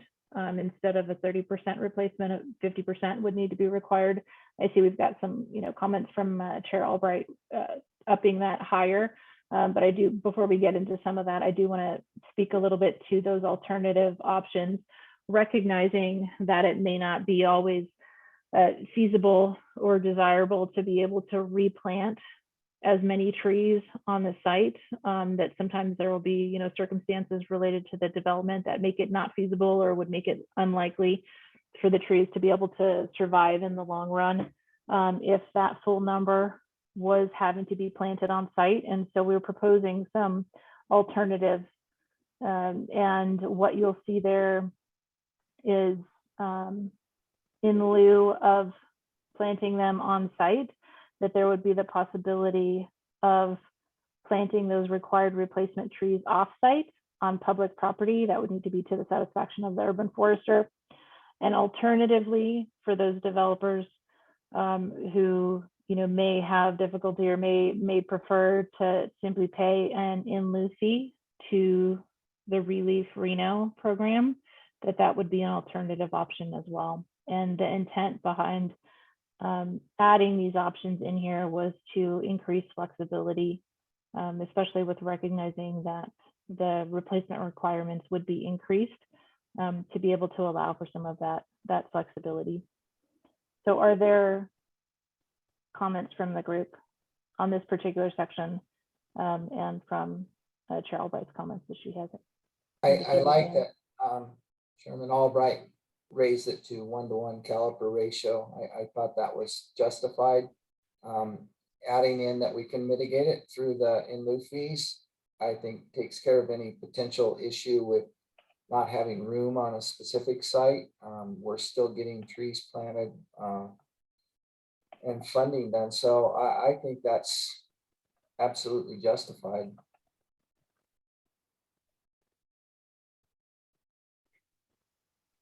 Any other comments from the group? Commissioner Greif, it looks like you may have been saying something there for a moment. No? Okay. I have a question, Kelly. I get confused. I like the change as well. This 1-to-1 makes sense. I mean, something that it just is like, makes sense. But where I'm a little confused is your example. It's in 2. As an example, removal of a 12-foot tall, again, we're using height, not width. Evergreen tree would require replacement with 2 6-foot tall evergreen trees or the equivalent. So are we going to go back to the width, the DBH concept, not the height here? Certainly that's something that's up for discussion. You know, if the group is wishing to change the credits to height instead, you know, one of the, I think, confusing pieces of that though, potentially is that our requirements for landscaping installation for evergreens, it is based on height. And deciduous is based on diameter. So I think that would, if we were to change it here in this mitigation section in terms of the replanting, that could introduce confusion. Well, and you could change it in the requirement section, all to all width too, you know, diameter instead of height. Like, just give us some advice here, Matt. I would say a 6-foot tall or 2-inch caliper tree. I think that's interchangeable. 2-inch DBA. But are you on just evergreen or all trees? I'm saying that an evergreen, if I think that 6 foot to 2 inches is a good conversion. Okay, So- but are in this section, are you wanting to keep the separation of deciduous and evergreen, or are you wanting to combine, like you did in the previous section, just trees? I would prefer to combine them. Okay. And then just add the language that a 6-foot evergreen tree is equal to a 2-inch caliper deciduous tree. Okay. And I think for part of this too, you know, we're going to be getting input also, certainly from landscape architects and contractors and, you know, various other stakeholders as part of this. And we'll, with these changes too, we'll bring them back to our resident landscape architect, just wanting to make certain in terms of better installation requirements and credit. What I don't want to do is for our reviewers to introduce confusion or subjectivity for them, just to make sure that we're able to, any changes that we make, that we'll be able to apply them without creating additional difficulty in the review. Right, I agree. and I our agree, plans. Kelly. You want simplification and uniformity throughout. I was confused when you said our landscape architect resident. Who is that? So one of our planners actually in his prior life was a landscape architect. So he functions as a planner for the city, but that is Brooke Oswald. Right, but I mean, they're talking about hiring a landscape architect, so I wasn't really clear. Yes, not talking about that person, because that would be way down the process timeline. Okay. Yeah, just because of his expertise, certainly with this project and the prior experience.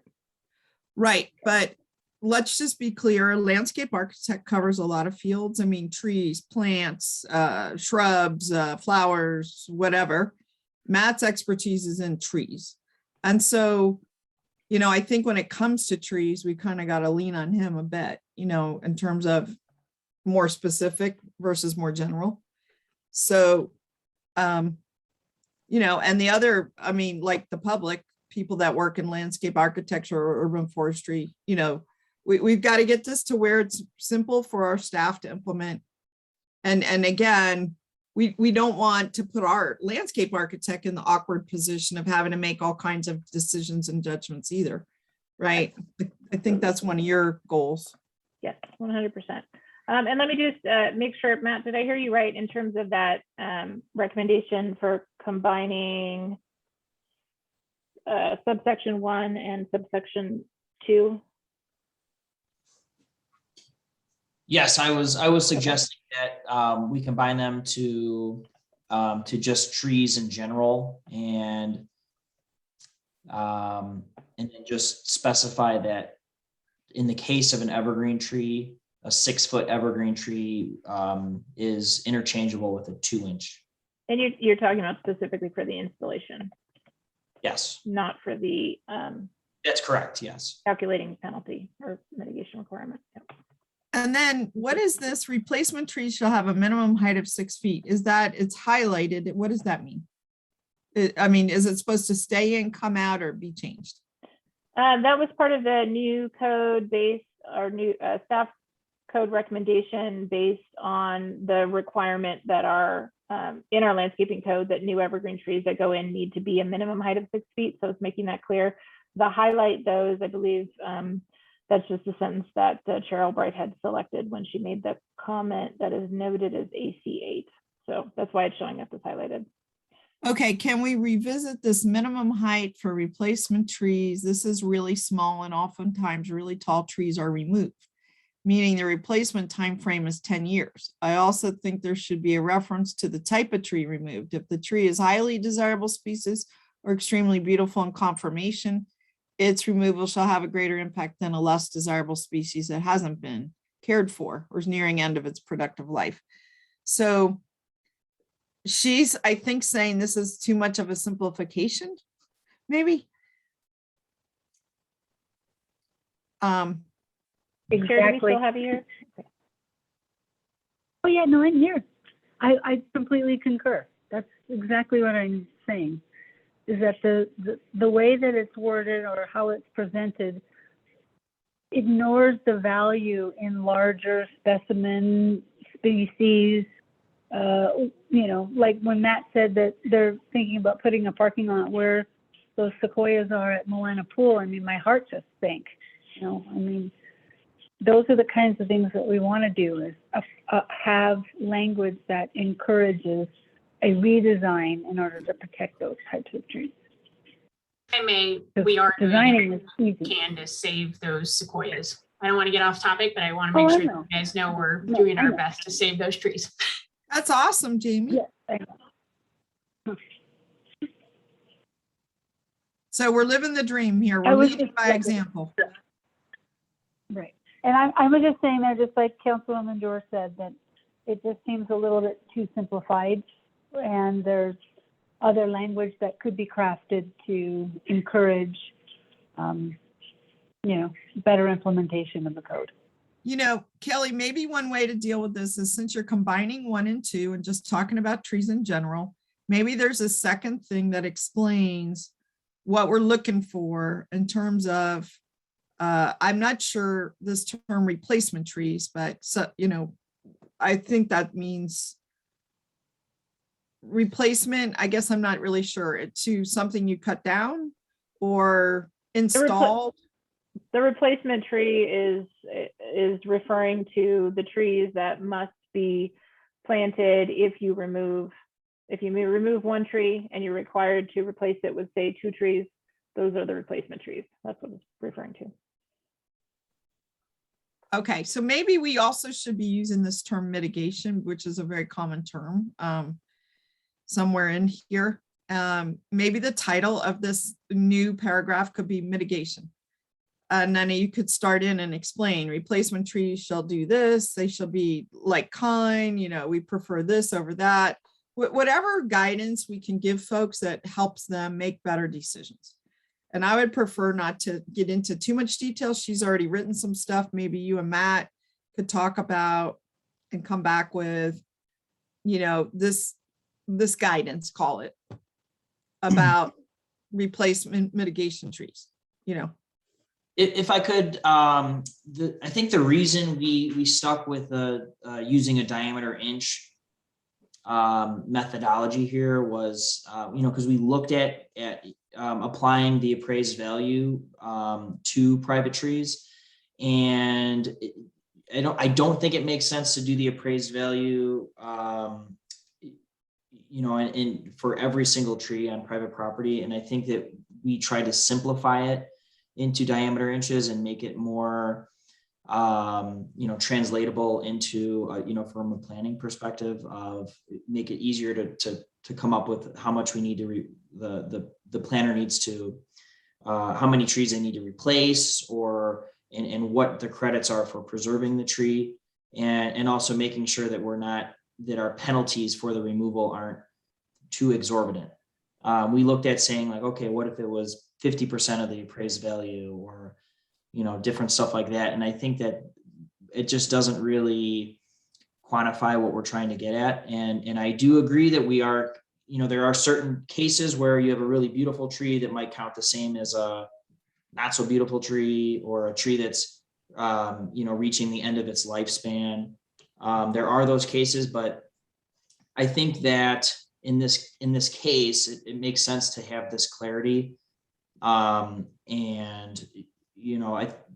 if there was questions like that, I think we would deal with that internally on a case-to-case basis. As far as if it is a poor quality tree, we might encourage the removal and replacement as opposed to retaining it. Mm-hmm. So I do like the kind of cut and dry diameter inch methodology here. Well, this is a minimum height. So are you comfortable with that too? That subsection 2, we're just going to remove altogether, and we're just right. But some of it you're going to retain, the example or the talk about evergreen. Right. So I'm looking at the last sentence in subsection 1. Replacement trees shall have a minimum caliper of 2 inches or a minimum of 6 feet for evergreen trees. Okay. Which matches up with our requirements for installation of new trees. Okay. Well, it sounds like you're on the right track. That's all I can say. Councilmember Commissioner Albright, do you have any thoughts on that discussion? No, I think that's fine, man. I think that's fine. I'm all for simple. I just was trying to, sitting in my office, going through this word by word. Obviously, the entire discussion tonight has, been modified and in a much better way, you know, to simplify it. I like combining evergreens and deciduous and not specifying. I think that's great. I just hope that, well, I mean, I think I realized that even in deciduous trees, if you have a 2-inch caliper, it's going to be taller than 6 feet anyhow. So we don't have to worry about all of a sudden getting 6-inch or 6-foot caliper deciduous trees. So I'm not worried about that. Sounds good. Yeah, thanks for bringing that up. So the alternate options. Yes. So it looks like we've got some language changes here, but then in terms of, let's see, subsection A, comment from the chair, adding language about the cost borne by the applicant and planted by city contracted vendor. It sounds like Matt and Chair Albright, did you have a discussion about that, or was that Chair, was that a request to? No, that was brought up at our last meeting about Matt commenting that, you know, they want to, you know, not be the city doesn't want to be the staff to be planting those trees. They want to hire, you know, a contractor to do that, but the cost has to be borne by the applicant. That's correct. And is that something, Matt, that would fall under this section about to the satisfaction of the urban forester? Or is that, I just want to make sure I'm clear, is the request here to add that specific language about the cost and vendor piece? I think what Commissioner Albright meant was that the developer is they're using a landscaper to do the installation of the new tree, and that so the urban forester would issue a tree planting permit to complete that work, so that the costs incurred of actually planting the tree is taken on by the developer. I don't see this option being used very frequently. I think it's a good option to offer, but I think it makes more sense for most projects to use option B of contributing that value to the Relief Reno Fund, which would allow us to use that money for our own tree planting projects. Hey, this is where I got to jump in. Half the cost of a tree getting done, planted, is the planting. And this is where I'm struggling, where it says payment of an in lieu fee in the amount of 100% of the value of the removed tree. I think it should say 100% of the value of the removed tree and the cost to plant, because look, I just bought a tree for $200 over at Moana, and it is going to cost either my time digging that hole, I don't have equipment, or I got to hire a team, and it's going to cost $200. So we have to be real here about what's involved. And do you agree or disagree? Yes, I agree. No, that's a great comment. That is a great comment, Naomi. And typically, if we're talking about the appraised value of a tree, that does include installation. It includes the installation of a new tree. So like when you do an appraisal, you would take the diameter of the tree and extrapolate it over the cost of the largest tree of that species available, and then add in any additional costs, including site prep, installation, anything like that. So it should be included in the value of the tree. So maybe just after the as defined in RMC and installation and the cost of installation. Mm-hmm. And, you guys can figure out, it might be standard 100% of the cost of the tree. In other words, 200%. So the tree is $100 and it costs $100 to plant it. Maybe you can come up with a simple formula so you don't have to estimate that every time. Sure. And that's why I think I would prefer the in lieu payment to the Relief Reno program. In my experience, the planting of a new tree in a new location is about 7 times the purchase price of the tree. So that's So, irrigation, everything else in. So you're talking $1,100-$1,200. yeah. So exactly. I was assuming I already had irrigation in. Very good point. Right. So I just suggest that you put and cost of installation of tree and irrigation, because that's what they're avoiding. Otherwise they would have to do that, plant it, put in the irrigation, and just a point. I think you can do that pretty easily, Kelly. And I just want to make sure that everyone is aware that what we're talking about right now is removing a tree on private property, and that the request here by the group, it sounds like, is to do a full appraisal for the full value of that tree, and request that get paid. If someone removes it, say on the private property, they pay the full cost of the appraised value of that tree to Relief Reno, and pay a cost for installing irrigation and planting. Yeah. No, Kelly, if I could real quick here. So, and you could see Commissioner Albright changed it from 50% to 100% of the value of removed trees using the appraisal methods. And with the simplified appraisal method, the current cost we came up with was $300 per diameter inch. So, so the payment in lieu to Relief Reno program would be at 50% would be $150 per diameter inch. And I personally think we should stay at 50%. I think 100% is exorbitant for a private property tree. But what are we talking about here? Could you go to the top of this, Kelly, just so maybe we've misunderstood what we're talking about here. So what the section that we're in right now, and I'm just going to shrink this just a little bit so we can see a little bit more of the text. So what we're talking about in this section is if someone were to remove a private property tree, and it is, let's say over 2 inches and not on the prohibited tree list, remove a tree on their property that there are replacement requirements for it. And if the replacement trees that they have to plant, if those replacement trees, let's say, cannot feasibly be planted on their property, they have some alternatives to choose from, including planting those offsite on public property, and or paying an in lieu fee to the Relief Reno program. So let me ask a question, Kelly. In response to Matt's comment.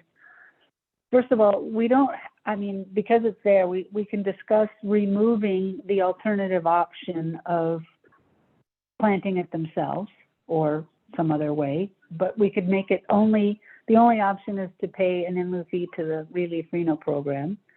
But I have to disagree that paying 100% of the value on private property, this is private property that's going to be developed so in some form, whether it be a commercial, industrial, or a single family subdivision or what have you. It's still an existing tree that has value, and we have a methodology to appraise that value. And if they want to remove that tree, they should have to pay the value of the removal of that tree if they can't fit all of the trees that are required on their property. I don't know why we would allow them to pay half of the value, but I'm certainly open to an alternative number besides 100%. But let's go back to why we're doing this. That's why I asked to go back to the beginning. Let's just reset our thought process. So here, the property's not getting developed now. There's a tree growing there, albeit a cottonwood or a phenomenal sequoia or whatever it is. And maybe there's 10 of them. And maybe it's 50 acres. So the question is it our goal is to increase the canopy, not decrease it. So if we start devaluing the trees that are already existing, then we are going backwards. So we are not maintaining and increasing, we are actually decreasing. So that's where the struggle comes in, Matt. It's about the climate, which Reno, Nevada, 30 years, 35 years now, fastest warming city in America. Even since we began talking about trees last 5 years, we've lost about 10% of our trees on public lands, according to you and your inventory. I think if I got the numbers right. So we can't be going backwards. We have to be going forwards. So we either have to maintain what we have, and we've given mitigation options. We're not saying you must keep this tree here, you can cut it down. You just have to recapture its benefits that it's giving. You can think about it if it's climate change in terms of carbon trading. I mean, I'm not going there, but what I'm just trying to get to a concept is, why are we even doing this? We are doing this to both maintain and expand the tree canopy. So if we start devaluing, we're not going to get there. We're just not going to get there. Maybe might be missing something. And like Cynthia, I'm open to hearing other ideas. They're developing this property to enhance its value. Like, it's sitting there as raw land. They're going to put a car lot. I mean, a sales for cars, or they're going to put in an industrial center, or they're going to put in a professional office. Whatever they're going to do, it's going to be an increase of value of that property. So it's significantly often, right? From ag land to, let's say, an industrial distribution center, warehouse, whatever. So go ahead, Cynthia. I'm still just sort of brainstorming here. No, I completely agree. And that's why I recommended a change from 50 to 100%. I mean, we're giving them options, but I think if we're going to go to the trouble of evaluating the value of our, or assessing the value of our tree, we definitely want them to pay the 100% value of that tree's worth if they need to mitigate it. And if I may just add on one piece to the conversation and urge you to consider is that, when we're talking about replacing public trees, and we consider those as public infrastructure, and certainly when you're talking about potentially removing those and replacing them, charging 100% of the value, I think that's something that a lot of folks will say is a no-brainer. Because they're public infrastructure, they are part of what the city of Reno owns. I think that some of the additional conversation in terms of what kind of value can be applied to the private trees is that those are not necessarily part of the public infrastructure. Those are not owned by the city of Reno. So that is a piece that has factored into that conversation when we've been talking about, providing an alternative option that can still help to move the needle, but recognizing that the trees on private property are not, owned by the city of Reno. So that is just an additional piece I'd like to add to Kelly, so it's a great point, and maybe the place to go is that we have, to Matt's point, it costs, he says, I said at least 100%. So tree costs $100, costs at least $100 a planet. He's saying 7 times. We're not recapturing that cost at all. So maybe if we just go to the 100%, everybody can understand a tree is a tree is a tree. And there are a lot of hidden costs that if the city is to replace that tree, we're going to have to spend a lot of time digging and putting in irrigation that we are not recapturing from the private landowner. So, maybe this is a reasonable trade-off to just go with 100% of the tree, and it's not complicated. It doesn't devalue anything. But we all know on urban forestry that we're only, 25% of the way there. That if we want to replace the value of that tree, we got to go buy a tree, plant a tree, put in irrigation, find a place for the tree, take care of the tree for the rest of its life, not prune the tree. We're taking on that responsibility. So I do think the 100% makes sense, and it's a very easily understood concept without going into everything else.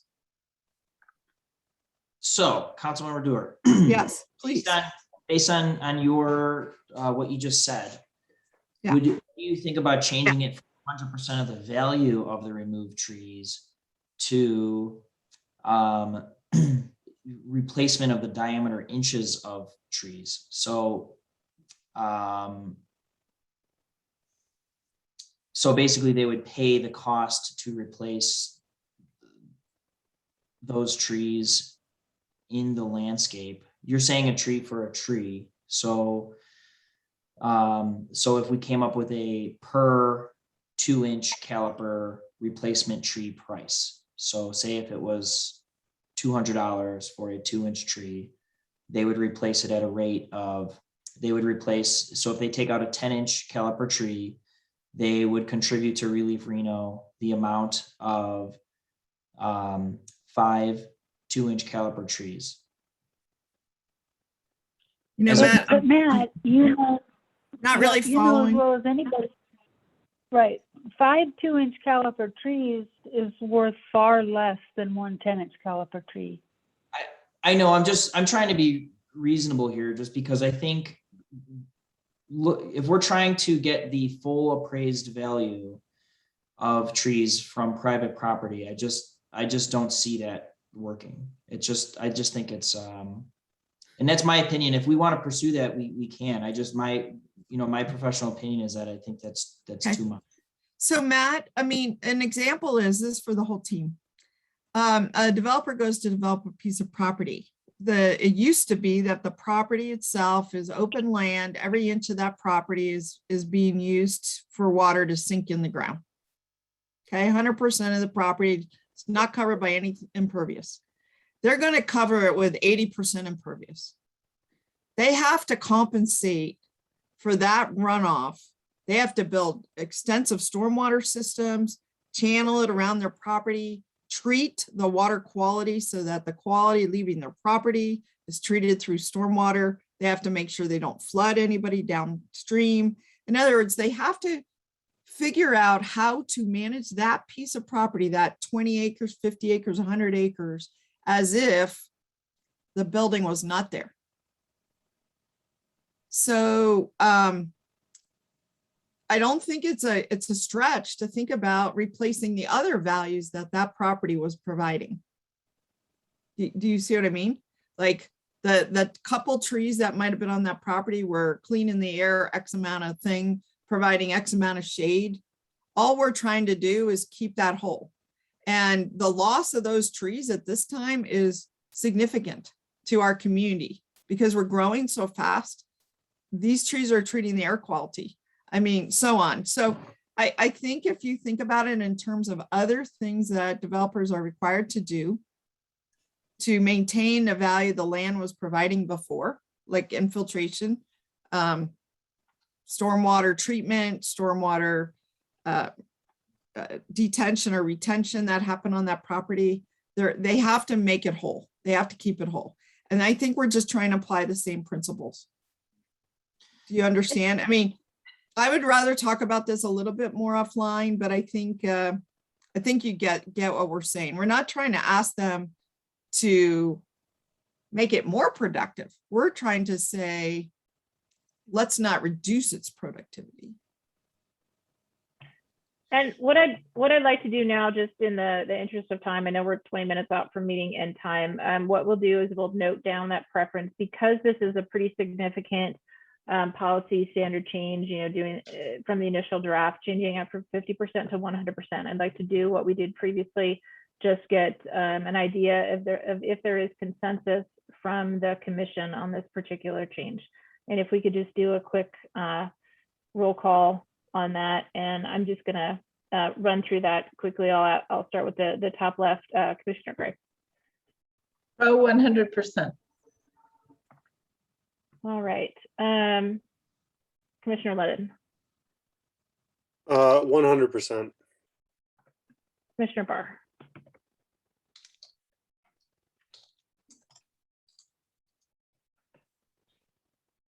Commissioner Barr, if you're speaking, I believe you are muted.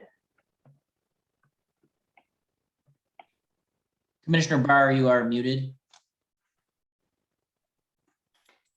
He may have stepped away, so maybe continue. Commissioner Lucatero. 100%. And Commissioner Jensen.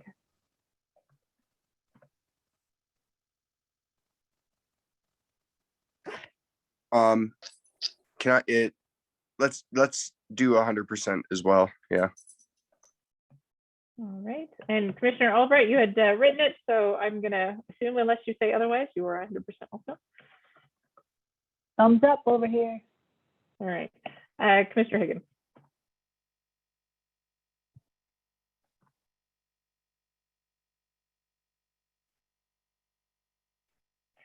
And Commissioner Higgins, if you're speaking, you're on mute.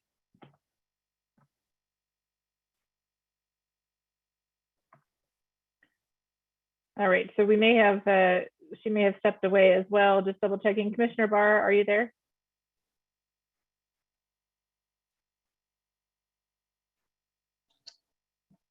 I don't want to belabor the point, but if we lost 2 commissioners, then we don't have a quorum and we need to pause until we can get them both back.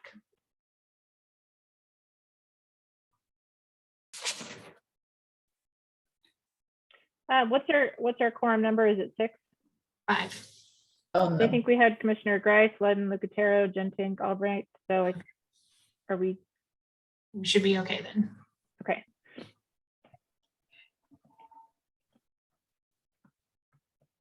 Okay, thank you for just doing that quick roll call on that piece. I think that's important enough to ask that question.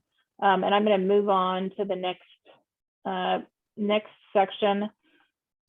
We've only got about 15 minutes left to get through this, and I just want to remind everyone that our next meeting will be the last meeting to discuss with this group before we go out to the public for input and review.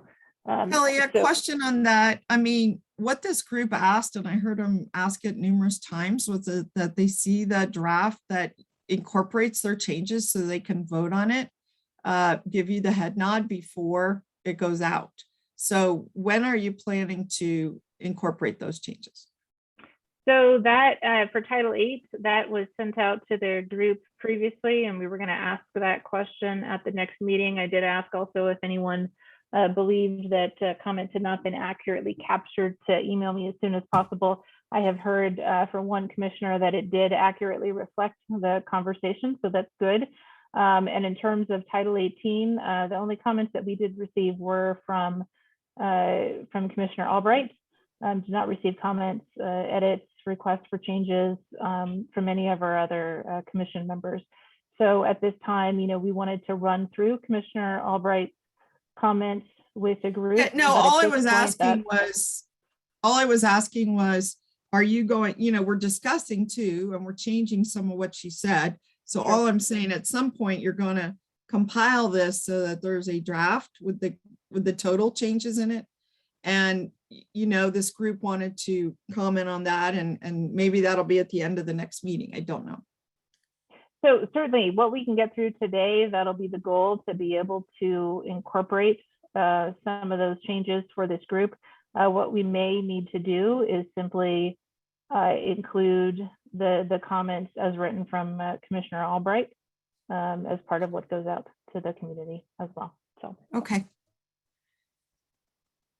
all right, so the next section on procedures, we do have some language changes there from Chair Albright.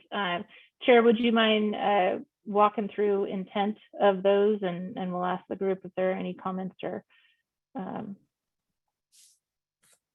comments of support or concern related to those items before we move on to the next section. Procedures F.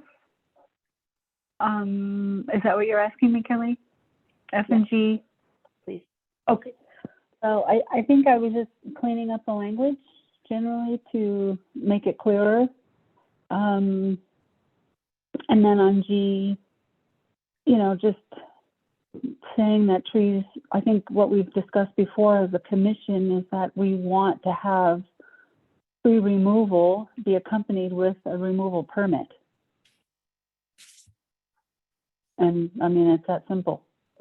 And that it be submitted for review before, the construction activities take place. Are there any comments from the group on those recommendations?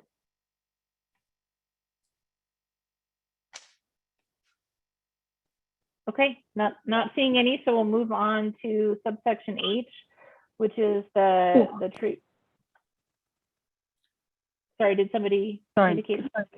Oh, no, sorry, Kelly, my knee, I'm sitting on this stool and my knee's like killing me. Sorry, I apologize. I should mute when I squeal. No worries, no worries. Thank you.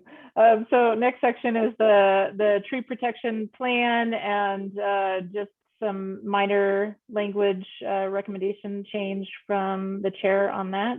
Are there any comments on that recommendation before we move to the next section? So I want to just go over this quickly. I know we talked about it last time, so I just want to make sure I understand.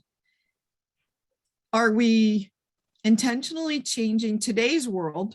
The tree protection plan applies both on-site and off-site. Are we keeping that or changing it, or could you just summarize here on this? Sure. So the tree protection plan, yes, anytime that activity would potentially impact trees on private, protected trees on private property or on public property, tree protection plan is required. That is something that we reference in Title 8 as well as here in Title 18. And what we are proposing to do is a lot of the methods on how to do the tree protection when it comes to the flagging and the fencing, that kind of thing. Those are being pulled out of Title 18 and will be creating some standard details that can be used. So it's a little bit easier for the review of that to occur and a little bit easier for applicants where they can just, use the standard detail and show that on the plan as opposed to creating their own version. The one suggestion I would have here is after your first, I think it's after your first sentence, it talks about where on-site activities are expected, are reasonably expected to adversely impact existing trees. I would add the words whether public or private. Because we've made this distinction, I think we should identify. And I think that would clear up a lot of confusion. Thank you.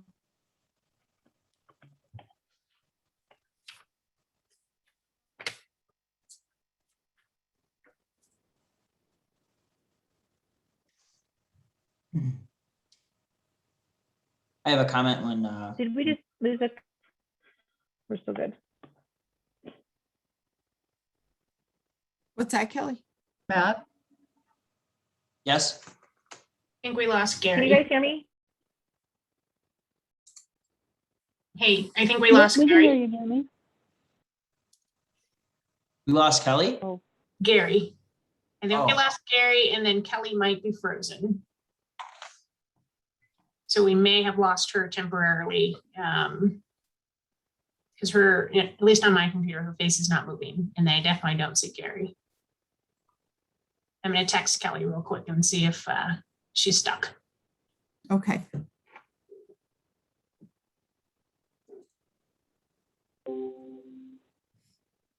Yes, we definitely lost her since she was sharing her screen. So she'll be back soon.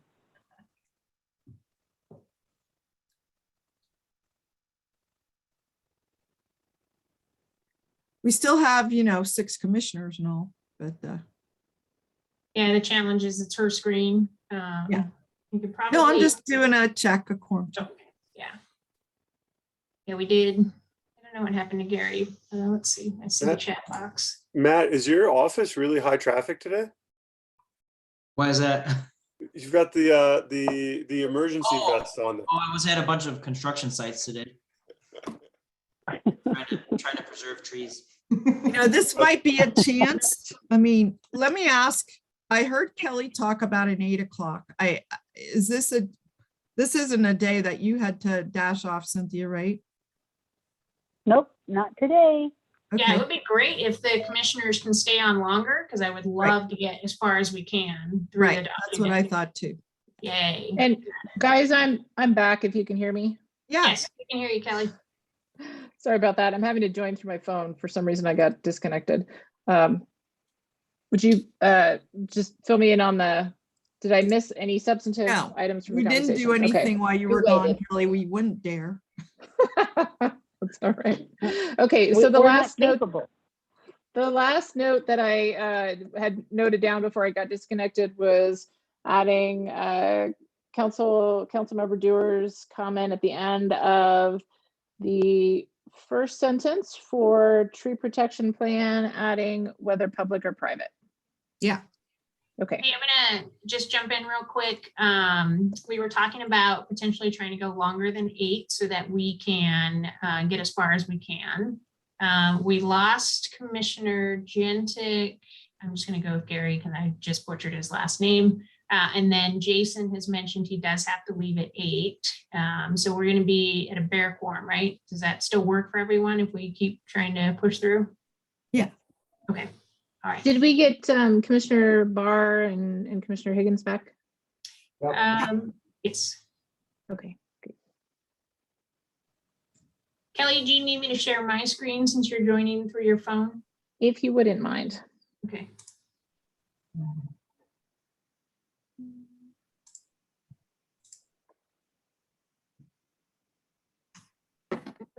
Okay, let me zoom in.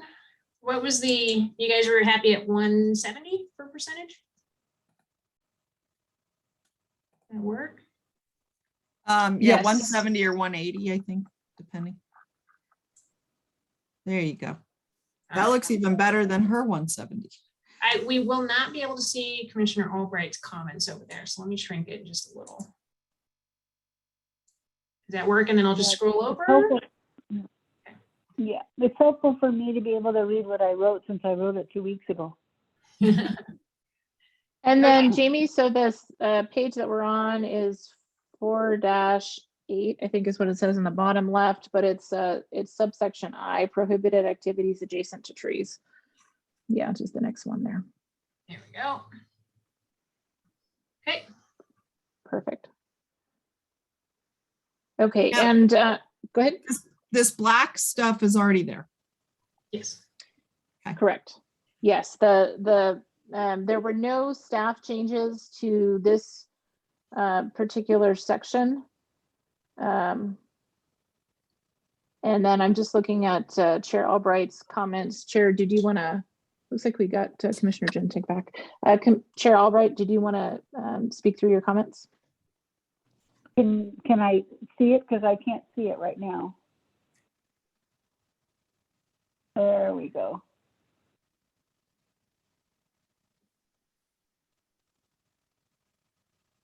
Well, I think my comment on prohibited activities adjacent to trees is pretty clear. Now, maybe there's a specific section in another location in code that talks about the importance of doing these activities, which is proper, activities that everybody's supposed to do prior to construction, and that they actually be shown on the landscape plan. If in fact that language does appear somewhere else in code, that's fine, then we should put a reference here. But I do think when we're talking about protecting the critical root zone, we should also include language that describes what that includes. Agreed. Or like I said, in the next, see definition of critical root zone located XYZ in the code. Because I don't know about you, and I can't speak for Matt, but I'm just a citizen and I see tremendous violations of protecting the critical root zone driving by in my car. So I think it should be spelled out here, or at least direct them to where it is spelled out in another location in code. Because if there was ever a place that we need to talk about it, it's here. Thank you. Yes, and I will take a check. We'll take a look to see if that is in our definitions. I believe I have seen it previously, but if not, we can add that and definitely add the reference. Thank you for that. Are there any other commissioner comments on Chair Albright's recommendations for this subsection?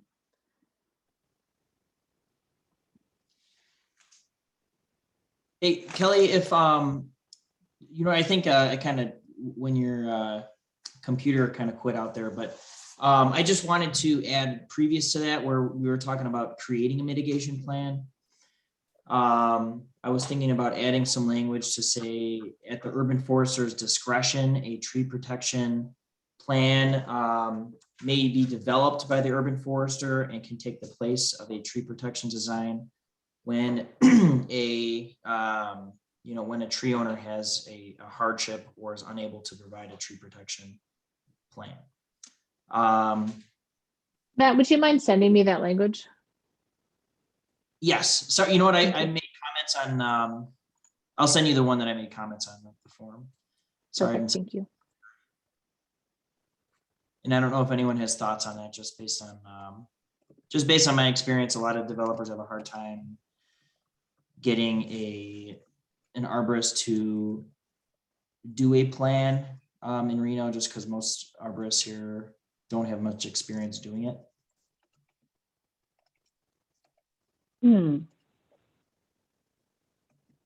Are you mean- saying a lot of developers or certain developers or certain types of developers?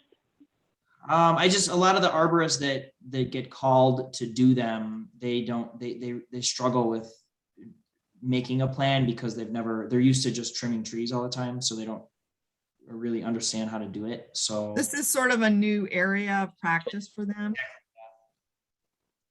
So why don't we develop some standards and a template for what they should do? sure, and let's that's help themselves. sure. And I was planning to have on the next agenda to re-go over that permit application that I came up with before that prescribes it more in detail. So that's an option that we can make it Yeah, more- so it's good to have an out and allow you, and let's just make a plan to do what Cynthia said, which is to make a template, because I think you already did make a template, Matt, recently. Yes. So maybe you could just Okay. adopt that template in with your handbook or something. And that way it's not in the code and it allows us to modify it as necessary. Yes, it's a procedural Yeah. versus an ordinance. Yeah, And we Amy, can make you a YouTube star. some training. But anyway, I think allowing, in certain instances, I mean, map may or decline, they don't have time, whatever, but at least it could be an allowed option. Well, I'm kind of confused here. So Yeah. we're talking about a tree protection plan on a permitted project. Is that correct? So it's a building permit. Somebody's going to build something, some kind of commercial building. As part of that building permit, they have to submit a tree protection plan. Is that not correct? Yes. Well, I don't know what's so difficult about, I mean, I don't know why we would want to create a separate thing that's a permit that Matt can deal with. Progress. If it's already, is that me? The problem, Bruce, is just that it's at least the way that it is in code right now. The arborist will come to me and say, well, what do you want it to say? And then I end up prescribing the whole thing anyways. So I'm just trying to look at ways that we can make it easier for arborists to come up with a prescription. Even Molly, who does a lot of work, will just say, well, what do you want it to say, Matt? And then, so I'm just trying to come up with ways to make this more simple.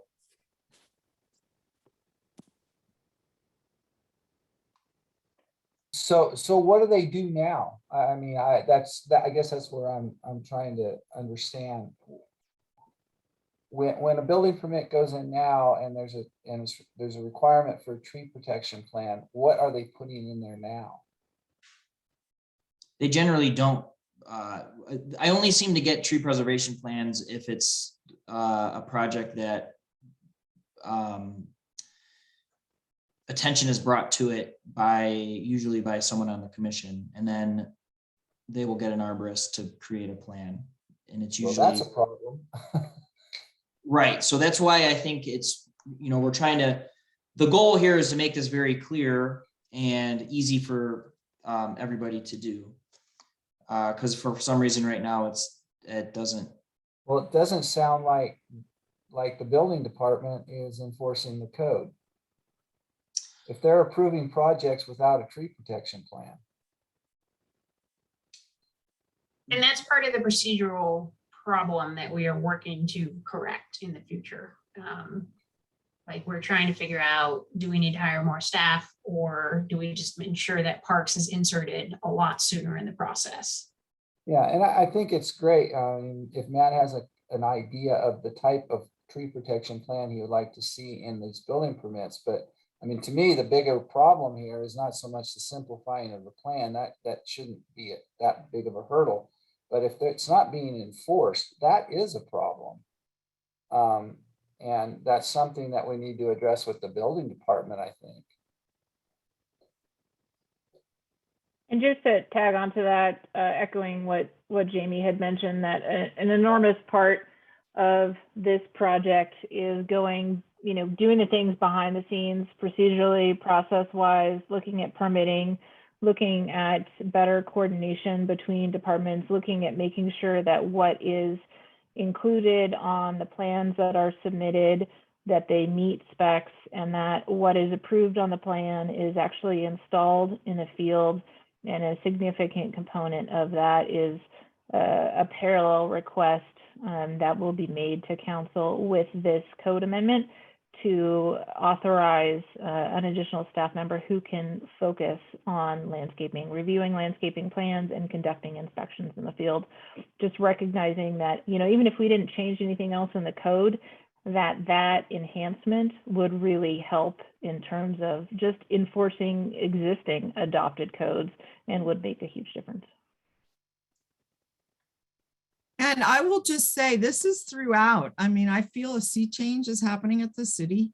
The same thing is happening with stormwater systems. I mean, they are looking at getting the public works engineers involved in reviewing those permits, just like Jamie mentioned about having Matt review certain aspects. They are looking at better, as-built that require proof that you built the stormwater system as designed. It's the same kind of stuff. I think the whole city is undergoing a step up in implementation of the rules. And code enforcement is definitely, they're stepping up their game now as part of this whole reorganization as well. Okay, moving on, Kelly.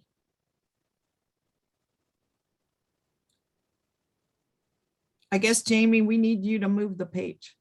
Yeah, so we had just finished talking about prohibited activities adjacent to trees. So we're on to permitted construction methods.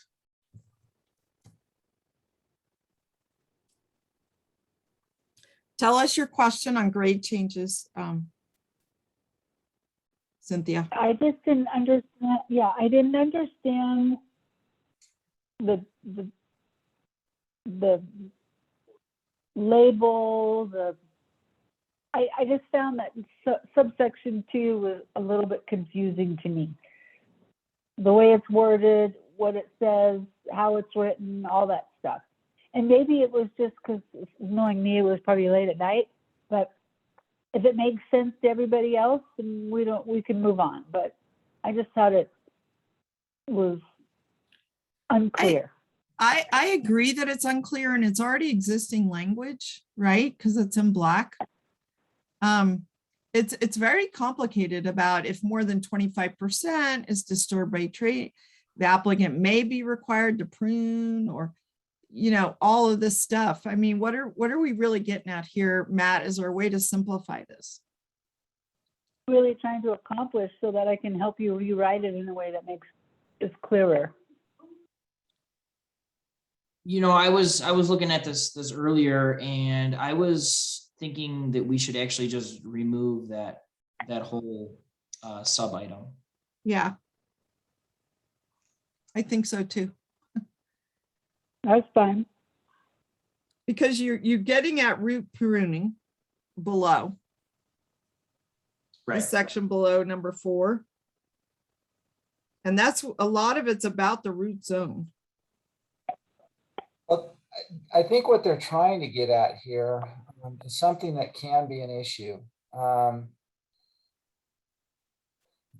If you have areas where you have some slopes and, or rises, and for instance, cutting in a driveway, you can make a pretty serious cut, which is a significant grade change close to it, and it definitely impact 25% or more of the critical root zone. It doesn't mean it's going to instantly kill the tree, but it could cause issues. Additionally, sometimes when they do their landscaping, they like to get things smoothed out or done a different way, and they'll bury the roots on one side of the tree or more. So grade changes can be a problem. You're right, this is a little not very clear the way they're doing this. I'm not sure.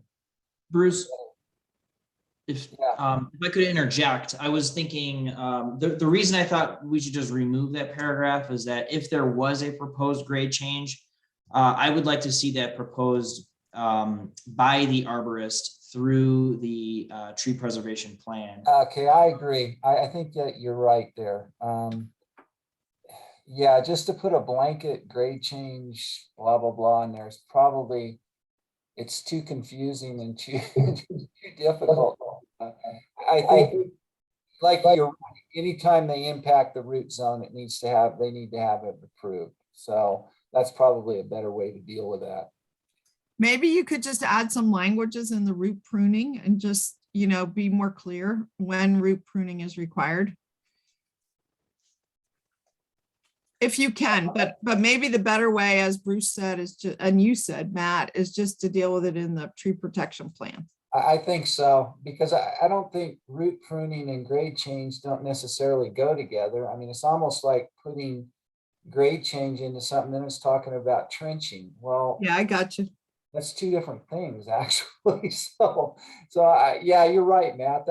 That's not helpful. I think you can deal with it better through the tree protection plan than you're going to do it here. I mean, Matt, maybe a way to do it is leave the header and just take out all the text and just say grade changes within a critical root zone must be addressed in the tree protection plan. There you go. Yeah. Brilliant. What about that? Yeah. So the following activities may be addressed in a tree preservation plan. No. You're saying permitted construction methods, grade changes within the critical root zone of a protected tree must be addressed and mitigated in the tree protection plan. It puts them on notice that this is a thing, but it doesn't prescribe how they have to deal with it. It makes it match up with the other stuff, boring, trenching, etc. And then moving it into what's required in the tree protection plan, that also allows for it to be for us to include additional information in the standard details, since we're moving that into standard details and out of code. Yeah, it's better. Okay. So the other changes were just minor language updates in that section. So it looks like we've got an additional comment under subsection K, maintenance of existing trees. I'm just reading through this, and Chair Albright, if you wanted to speak to it. I was just saying, I just added, yeah, I just clarified.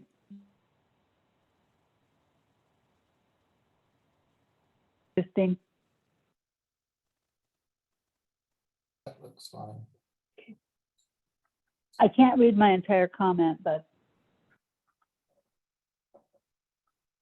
And your question on there is, what's the ramification of damaging? The citation for what happens should be included here. Okay. Right. That is a good So point. a comment that, Yeah, good. yep. Do we get to that at some point, Kelly? Or should we include it in a section like this? Is extremely important, this maintenance of existing trees. And I think she's saying, well, what if you screw up here? Because this is probably the biggest area we see of failure, throughout the city. So I don't know what the answer is tonight here, but I think it should be addressed. And we do have a section for required landscaping that is installed related to that. So we'll have to check on the language there and specifically how that is, how that's laid out. So we do have a section of code, but we'll see if we can reference that in this area and have it be applicable as well. Okay. Real quick before I move on, for monitoring 5, which was right above maintenance of existing trees. How do we, like, do they submit a report or something to verify that that it's in compliance? Like would the arborist or landscape architect submit something before the C of O to say that, they verified that? I think you're coming up with a really good point, Matt, which I got to earlier with the stormwater. They have to submit an as-built. And so I think this is the right place, even if it needs another number, that before monitoring, is that an as-built has to be submitted, to demonstrate that these things have been done. And then there comes monitoring afterwards.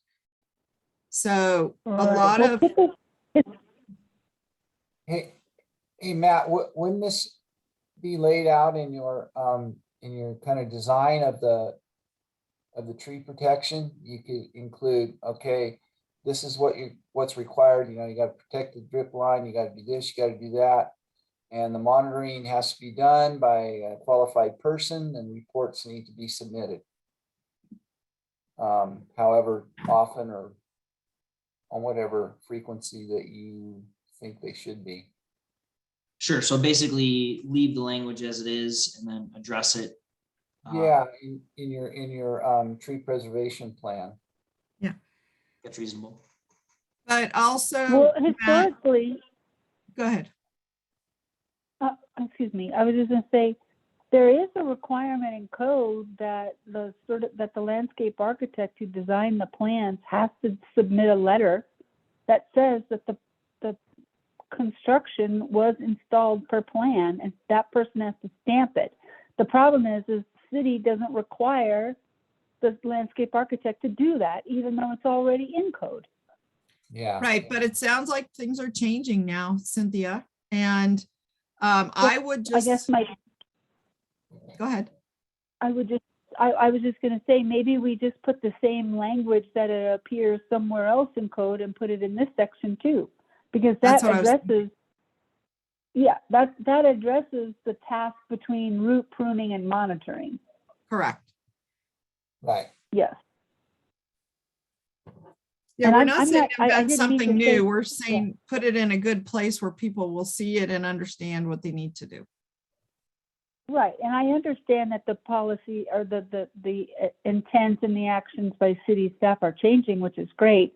I was just making a comment that there is a requirement in place already. It just isn't followed. Right. Does that make sense, Kelly? Yes, and I think that may be something in that other section where we talk about that certification letter where that could be added, that if a tree preservation plan was required as part of the permit, that letter also speaks to the monitoring that was conducted as part of the monitoring, process. but we're specifically talking about the as-built. It's a little bit different, Kelly. It's not required just when there's a tree preservation plan. The way it was currently drafted and adopted by the city a long time ago was that the landscape architect of record has to provide a letter to the city after construction certifying it. And that was kind of the city's way of putting the onus on the contractor and the person who designed it to make sure that everything went in according to plan, so that the city didn't have to monitor it. Right, yes, and that it was done in substantial compliance. And then we do have another section related to if there are, it's new language that's further down in the article related to if there are changes to the approved plan, when that needs to come back, where essentially an updated landscape plan would need to come back. So that would theoretically function as an as-built, in terms of, this was the approved plan, and yes, if it was constructed according to plan, and then that piece about the tree protection monitoring could potentially be included in that. If I'm understanding what you're requesting, yeah. Yes, I agree. Yes, I understand. Awesome. Okay, so next section that we had, it looks like, Chair, your comments are in the purpose section, and now what we're getting into, Article 8. This is what you're going to see here are the installation standards for new development. What is required to be installed upon developing a property, and that's going to cover all different types of uses. There are fewer changes in this section or in this article than there were in like the tree protection, the last few pages that we were looking at. That's the, by and large, where most of the red that you will see in the title is changed. We do have some through here though, but it's mostly looking for areas that are specifically related to tree protection and ensuring that trees do thrive when they're planted. So in terms of the comments by the chair, it looks like you've got one related to the xeriscape design principles. Was that something that you'd like to speak through, Chair Albright? Well, I mean, in general, I just wanted to point out that, promoting xeriscape design principles and drought tolerant plants often, not often, is in fact, very different in the watering demands associated with trees, and the need to address the difference in water demand, as well as expanding the emitter zone as the tree grows, is not something that is discussed and certainly should be referenced somewhere in this tree preservation ordinance and the entire, chapter, if you will, article, whatever we want to call it. And so, as I wrote in the comment, I would just like to see that referenced in here.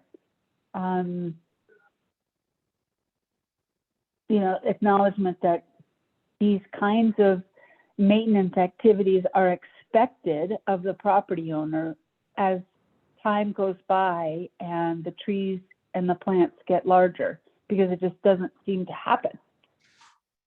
Cynthia, I think, in my experience, xeriscape is an excuse for not installing irrigation properly. So right, exactly. yeah, so I would like to see the irrigation installed the same as we've designed for any tree or landscape. And then you would, if you're talking about a Jeffrey pine or something, then the array of drip emitters is the same, but you would adjust the timing and volume of water that's being irrigated, not the distribution of emitters themselves. So I think that's the key difference. And what I want to mention too is there's much further down in the article, there's a full section on maintenance, which includes a pretty lengthy section, subsection on irrigation and the irrigation that's required. And there's a specific statement in there about irrigation systems needing to be designed for proper irrigation of the plants at maturity. So, there may be something there that could potentially be added in that section to kind of get at your comment, Chair. Well, there definitely has to be something added there, because because that doesn't work to install the irrigation for when it's at maturity, because the root zone wouldn't even extend. I mean, what you just said isn't reasonable for a successful, healthy tree growth. But we can definitely look at what's written down below and modify it to accommodate the the intent. Okay, and then the next section in terms of your recommendations, I'm going to ask if you can go through these. Just looks like you've got a number of questions and comments that the group may wish to discuss.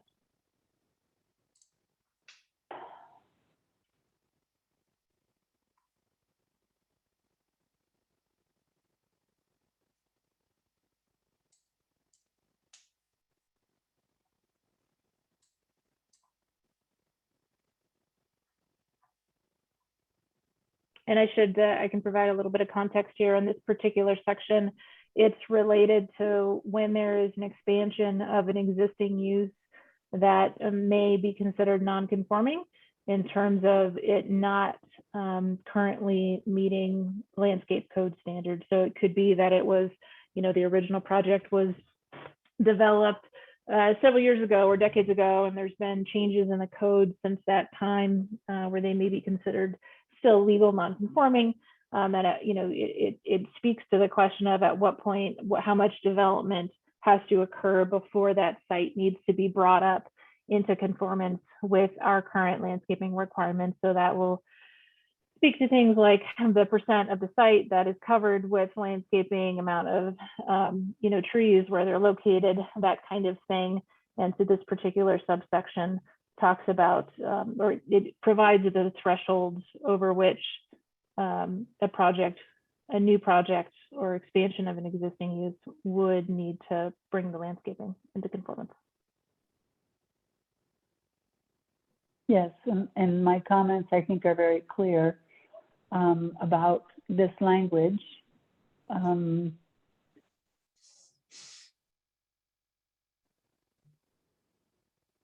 the first comment, number 19, is, in regards to an existing project for the city of, for the county on a public facility that is in the city of Reno in the Double Diamond area. And that was this comment of this ratio and the fact that they wanted to combine parcels and that the existing property was developed without any landscaping made me think of, okay, well, what happens when you do have two parcels that are combined? And, what is this, the percentage over the entire two parcels? All these questions that I've raised are things I think we should clarify, in these subsections. Okay, and then it looks like your next comment, you were asking about the 40% assessed value piece. Mm-hmm. Yeah. For the simple reason that maybe 40% is too high, maybe it's too low, but, we do want to encourage redevelopment. And so I was just a question of whether or not we want to talk about the percentage. And like I said here too, might want to reference, a way out of contributing a value to Relief Reno. Kelly, can you kind of explain major improvements to an existing use a little bit? I don't really understand what that means. So that's when an existing development, an existing project, could have been developed years ago, decades ago, and they're looking at doing some sort of expansion of the use or the structure. And their current landscaping on site, it may not meet current requirements because it was developed so long ago. And this is answering the question of essentially at what point does an expansion of the use trigger the requirement for the development to bring its landscaping up to code standards. And so this is essentially saying that when there are major improvements and that within a 2-year period, that those improvements exceed 40% of the assessed value of the structure, that it needs to be brought up to code standards for landscaping and screening. And there's one of the things that I want to just kind of mention with the group here, just in terms of like how we were, it's kind of a side note, but it is a little bit more of a umbrella comment. When we were going through the code changes, when we open up a section of code, we have to include all of the language from that section. And because we have a number of sections in the code that kind of speak to tree protection, you're going to see a lot of code language that's in here. But that our intent of where we were kind of focusing our efforts for this is we were really trying to get at the tree protection piece. And in some places add, clarity in the language, but really trying to focus on the core purpose of the ordinance, which is related to tree protection specifically. So we were trying to kind of stay away from like opening up the landscaping code as a whole, opening up the entire article and everything in it. So you'll see, I think this protection, the code sections that relate to tree protection, this packet is 27 pages or so. You're not going to see edits on every page. You're not going to see edits in every section. A lot of that language is there just because it has to be, because we have to include the entire section if one word is changing somewhere. But I just want to point that out in terms of you will see a lot of sections where we're not proposing any changes just because that language was not necessarily directly related to the tree protection portion. So I just want to put that out there. So I think I some guess, of Matt, Cynthia's comments are No, go really ahead. good, like AC 21, this 24-month thing. Why not just make it a percentage of the value of improvements indicated on the building permit? Again, are there ways that we can simplify this so it's not so complicated? And I don't even know how you do this, like 24-month period valued 40%. I don't even know how a planner copes with this. And I've asked that question before, and I know that they do it frequently in terms of running the calculations and looking at what's entered in terms of the improvement values and what's on the assessment rolls for values of the structure and running those calculations. And that is a pretty common thing that they do as part of the permit review. Where it came from specifically, that I don't know. The percentage. So what you're saying is, it is what it is. And then the aspect of it that relates to the trees is what?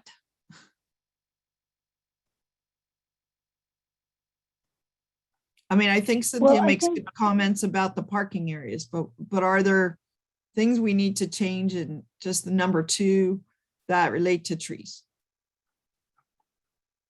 I would like to just add, for example, Kelly, we have done, I don't even know how many churches in town. If you think about a church, they have a parking lot. The church has been there before the landscape standards went into place. They are growing, they augment their parking lot, and the next thing you know, they have to bring up their entire parking lot, from the entire site. They have to bring it all up to current code. And while I'm in support of that, we do hear a lot of backlash about that. And so, because churches are one entity that don't seem to have a whole lot of, or they don't want to spend a lot of money on those kinds of things. But that being said, I just think that there should be some clarity here for the simple reason that, like you said, you're kind of new to the city. A lot of the people who've worked with this code, are gone or retired from the city. The people who are at the city now are, younger folks that are now in senior positions. And it just would be nice if it was clearer and cleaner to interpretation as to what should be done, particularly as it relates to the percentage of the assessed value or a percentage of the overall building permit. And, I just think that all of my comments have some value in consideration for updating this section. Absolutely. No, and I appreciate that. And I think some of these I can bring back to staff too, just in terms of, understanding better, like the 40%, what the source of that is. That I couldn't tell you. I can say that in terms of the, the staff change on that was in red, where it was striking the unless physically impossible part. The reason that was struck was because there was a new section later on that spoke to, when we were talking about wanting to allow for flexibility when there are extenuating circumstances, and to allow those circumstances to be taken into consideration in the application of the code. We have included a new section later on in the code related to that. And so that language was essentially moved down into that particular section. But yes, totally agree. There's, 100%. I appreciate the comments, Chair, that you have input here. And just, my previous comment about why we were not opening up some of those sections in terms of trying to focus on the tree protection piece. I do understand and appreciate the comments that you have added to this, the conversation around it. So what's the thought on this parking stuff?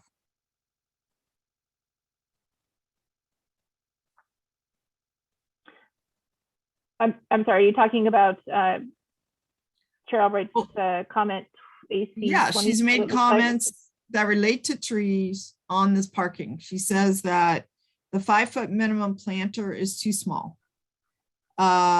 This is something really important because obviously this discusses the whole soil volume thing and everything. So what are we going to do here? And that's a question for the group, right? If there's comments related to that recommendation.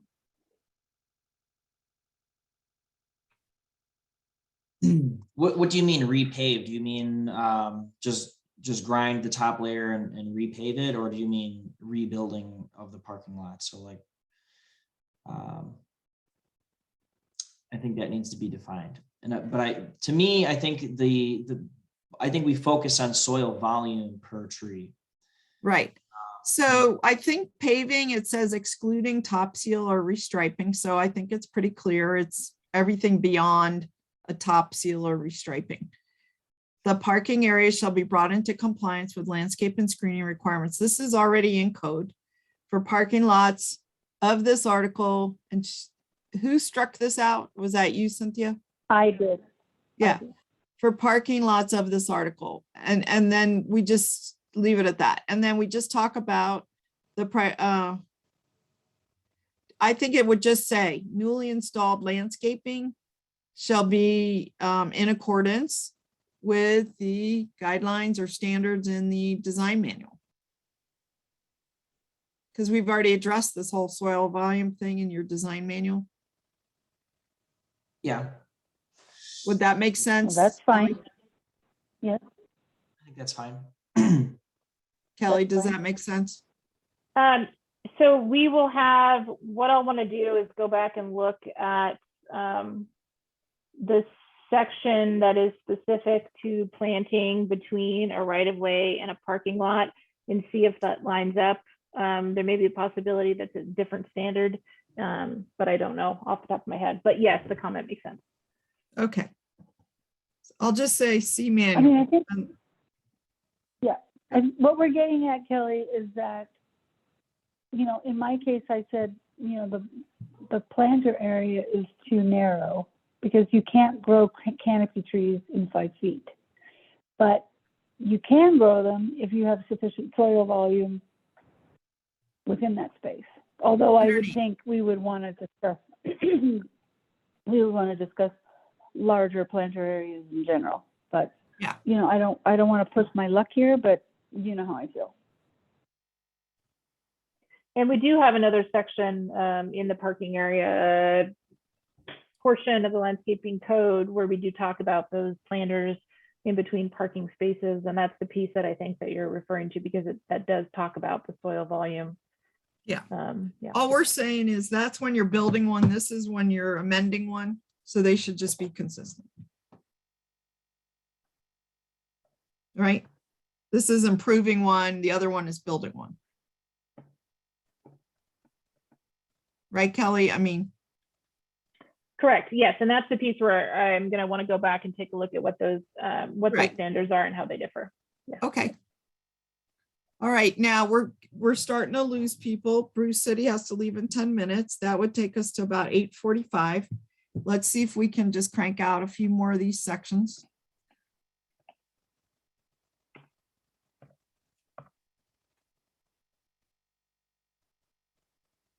Do you want me to explain my suggestion on number 4? Yes. Okay, well, I think that we should not be encouraging a landscape plan on the same drawing as the site development plan. Good. This is where things get lost, they get misinterpreted, they don't get added. I think there are two very distinctly different plans for very distinctly different purposes. Okay, so what if we just delete that, Kelly? And I can totally put that in as the note. My interpretation, just based on looking at a lot of plans over the years, is sometimes when it's a very simple project, that sometimes that's when you'll see them both on the same page. But I agree with you, Kelly. That's when you would see them, but that's leaving the decision up to the person who's preparing the plan. And the person who's preparing the plan doesn't necessarily care how difficult it is for staff to review the plan. And I've had at-length conversations with Claudia over the 25 years that she's been there, and commented on how the quality of the application submittals vary from A to Z, but depending on who the firm is. And some firms do what's right, and most people don't do what's right. And I just think if we're really going to value the staff time and the ability to see what goes where in terms of plants and shrubs and irrigation, and what is a site development plan and all of the requirements that go on that, I think we just should strike 4. And if by chance, somebody comes in to because they always come into the staff and they say, gosh, I've got a half-acre parcel, blah, blah, blah. Staff can make that determination right then and there that it can be on the same plan if that's what they want. But if you allow them to do that, they will take the shortcut and they will do it because it's easier for them. And it's not easier for staff, and it doesn't produce the best outcome. Okay. Gotcha. Thank you. Okay.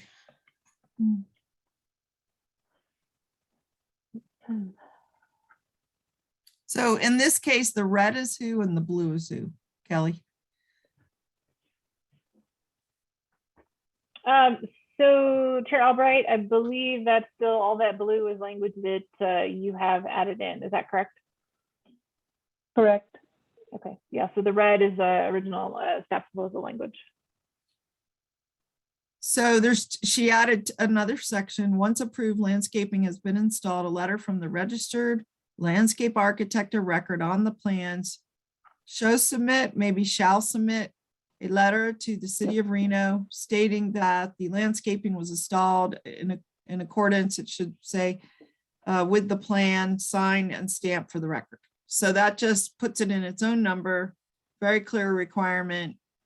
It may have been combined earlier someplace else. And then you're saying 5, subsequent to landscaping installation, no removal of any tree plant shown on the original landscape shall, okay. Maybe it should say no tree or plant shown on the original landscape plan shall be removed without prior approval by City of Reno. A revised landscape plan shall be submitted for review and approval. I would say if changes are desired. I would add those words. This includes submission of a tree protection plan per section E. Okay, these two things help tremendously. What they're saying is you've got to get this signed and sealed by your landscape architect who has a seal. And number 2, you can't change it unless you come in and amend it. Just like with anything, going to change your stormwater system, you got to come in and amend it. Going to change your concrete curb cuts, got to amend it. It's just keep putting it on parity with the other city requirements. I'm not sure. Okay, go ahead, Matt. If trees die after installation, is that what you're saying? Then they have to replant them?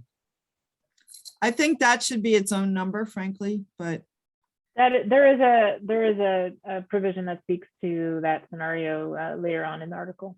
It's under the maintenance section. Fine, thanks. Okay.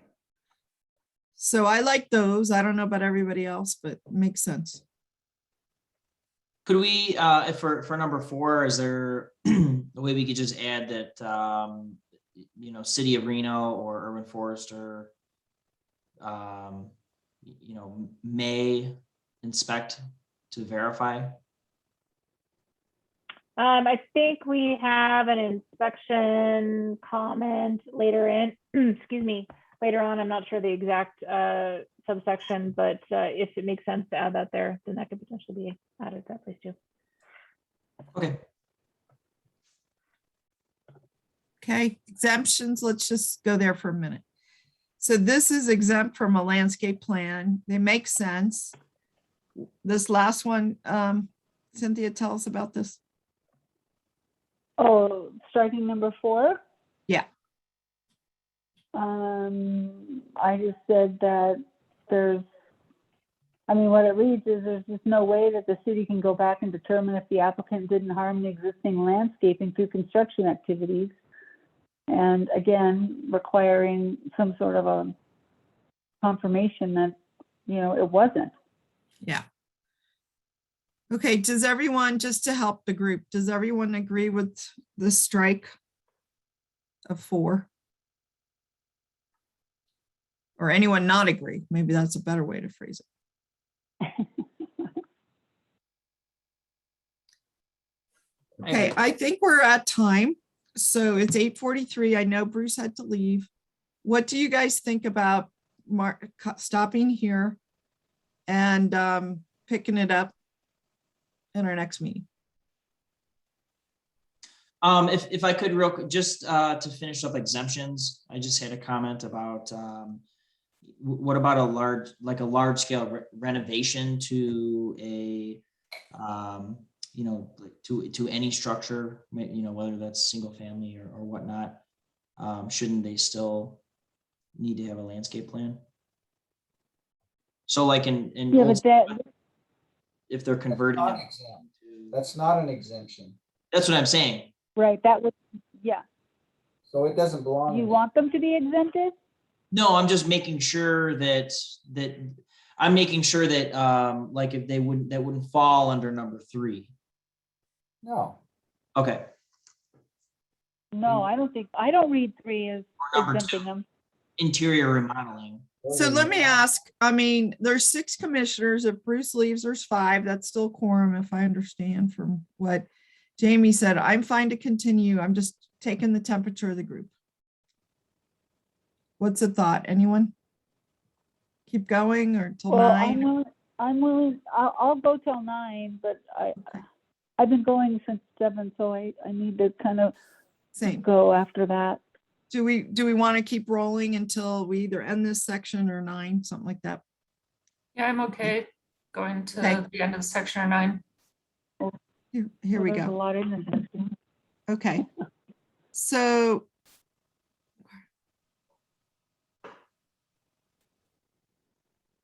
the next update beyond what we just talked about, where we had a comment from the chair, was in D2, and that's on page 413. Yep, right there. Jamie, you've got it. For the applicant shall submit to the administrator for review and approval. So the change was changing from significant changes to proposed changes to the approved plan that affect plant species, number, location of trees, and Chair Albright had removed the trees planted, removed screening for irrigation systems. Okay, so some of it was just a change in language, but I think the significant piece there was distinguishing between proposed changes and significant changes. And Chair Albright, is that something that you'd like to speak to on the desire for that change?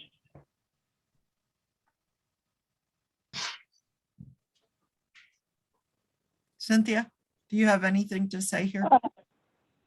No, I just was cleaning the language up and making it clearer to what I would think we would want. If anybody doesn't agree. No, it looks pretty good, but let me ask Kelly about this comment about Relief Reno. Do we need to You're saying when the standard is physically impossible to meet. I'm not sure, based on what you took out before, I'm not sure that this is what you want to say. I think you want to give them the alternative. You already say, if the administrator finds a standard is not practical, it's a little confusing the way it's worded, but if the standard approach is not practical, I think I'd take out to be installed at the time of building or construction. Do we have to do all this, or can we just leave it? The administrator finds the standard approach is not practical. I don't know. Do you need these criteria? You tell us, Kelly.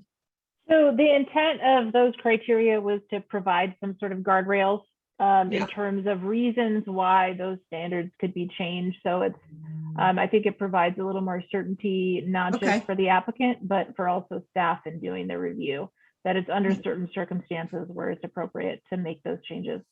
Yeah. So do you want to reference back to Relief Reno in this area she's highlighted? Rather than say these words, when the standard is physically impossible to meet, which you already said it's impractical in the first line. Maybe you just may say, administrator, maybe we need to read the beginning of this. Jamie, maybe you could go back to the start of this. And it says, this is what's kind of, it's kind of, it's hard to. So I want to clarify that this option for the modification of standards, it's specific to the article, but you'll see this under, sorry, I'm scrolling up on mine, which is of course not. Jamie can follow.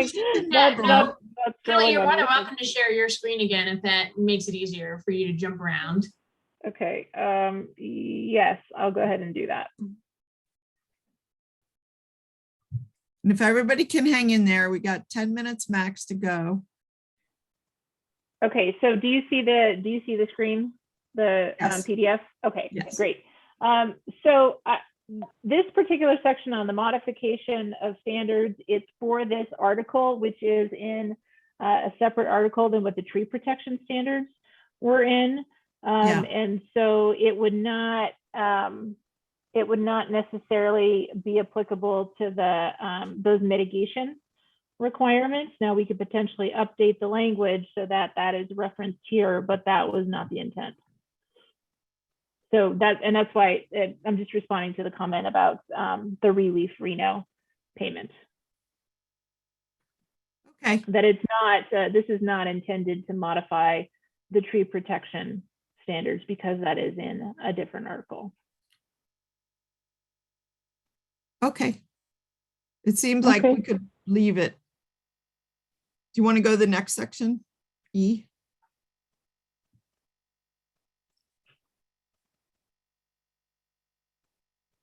And I'm just reading the chair's comment. What other causes could there be that installation could not be met?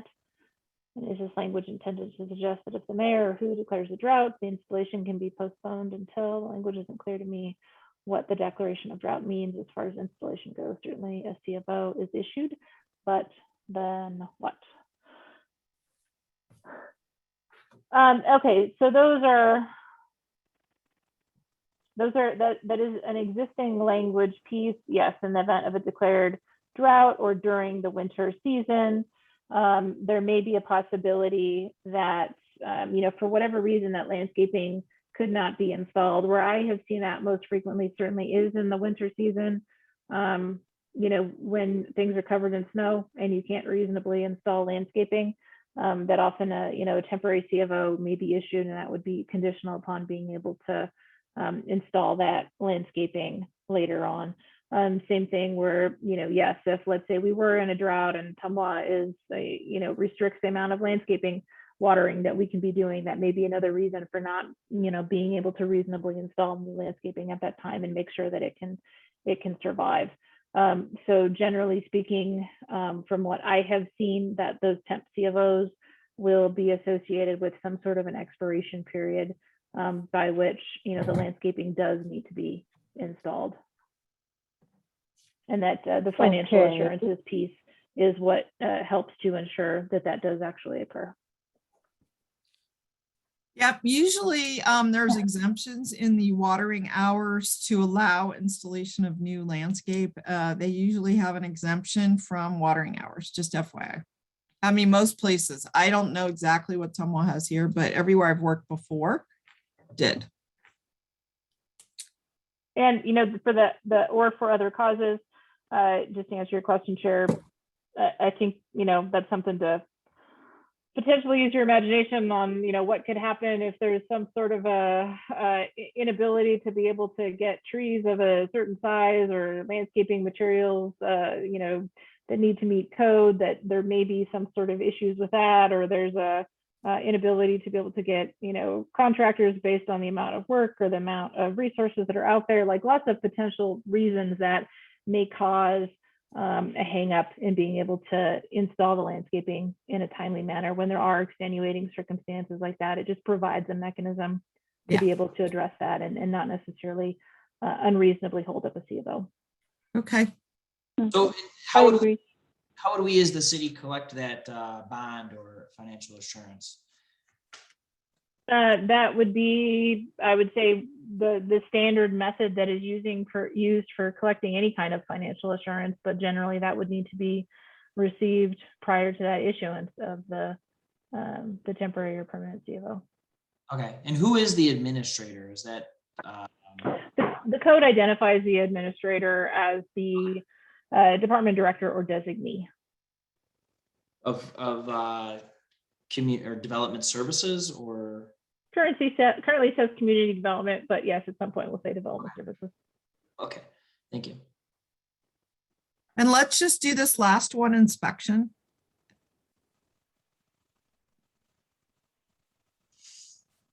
Okay, and this is the that letter that we'd kind of been talking about in various parts of the conversation about the owners submitting that letter from the architect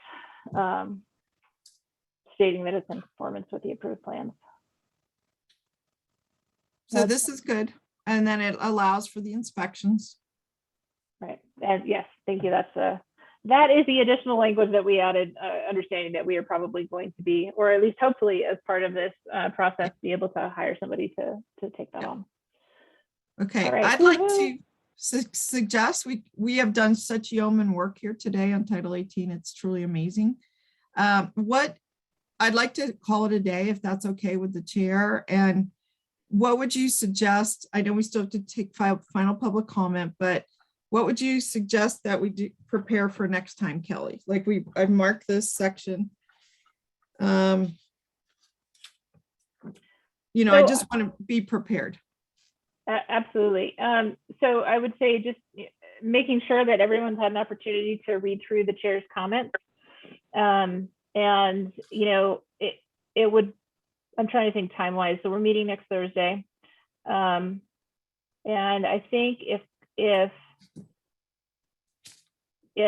there is the ability for commissioners to look through those comments and indicated based on the number, like you see on the comments where it says AC 37, AC 38, each of Cynthia's comments, if you are in support or have questions or concerns about those comments, that could be something that you could send over to me individually, not to the group. Just make sure we don't have an open meeting law violation.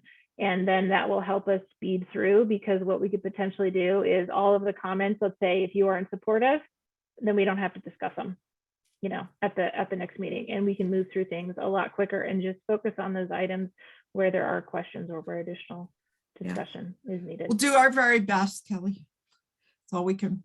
That's what we're all doing. But yes. Absolutely. Yeah. Okay, that sounds really good. I mean, Chair, back to you. Where do you want to take us from here? Well, Anna, you started the meeting. Do you want me to finish it, or do you want to finish it now that I'm here? It looks like my internet's being a little weird, so maybe you should finish it, Cynthia, if that's okay. Okay, well then we'll go to public comment and ask if there's anybody in the Zoom or environment who would like to make a public comment. Madam Chair, we do. Trey Abney has raised his hand. I'm going to move him over so he can provide his public comment. Great. Welcome, Trey. Should be popping over in just a second. And there's Trey. All right, Mr. Abney. You're on The mute. floor is yours for 3 minutes. All right, there. Can you guys hear me? Yes. Okay, thanks. Yeah. For the record, Trey Abney here tonight representing NAOP. Our members develop and build the buildings that you live in, that you work in, that you eat in, and that you shop in. You know, there was a lot to like, I think, about the first half of this meeting. We appreciated the residential discussion and ensuring that residential is included. Councilwoman Dorr, we appreciate that. We've been told before that 70% of our tree canopy is on residential property. And so we think it's vitally important that if the purpose here is to protect the tree canopy, that residential is included. We appreciated the chairwoman's discussion on the credits and preservation ratio, that if you have, you know, if you're going to preserve all of the protected trees, that you should get complete credit for that. However, you know, the last half of this meeting seemed to devolve into a disturbing assault on private property rights. And I don't want to hurt anybody's feelings here, but every tree in the city of Reno is not yours. They are private property, and we need to be cognizant of that. We seem to be allowed in the city of Reno to tear down buildings, tear down taxable assets without any kind of punishment. But when we want to remove trees and build an even better project that could provide more tax revenue and more services to the city, that seems to be a problem. We breezed by the elimination of the building footprint exemption. That is vital, that we not punish a property owner for being able to move trees that are in the middle footprint of a building they're going to build.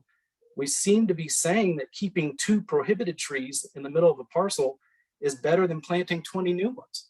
And that just doesn't make sense. I would take issue with Councilwoman Dorr talked about water runoff and having to mitigate when you build water retention basins, et cetera. Trees are not the same as water runoff infrastructure. Water runoff infrastructure stays the same amount of water runs off the roof, the parking lot into that retention basin. Trees grow, they change, their canopies increase. And I think I say, we're focusing a lot here on current tree canopy when we really need to be talking about future canopy. I would agree that if you remove 2 large mature trees, you do at that moment in time reduce the tree canopy.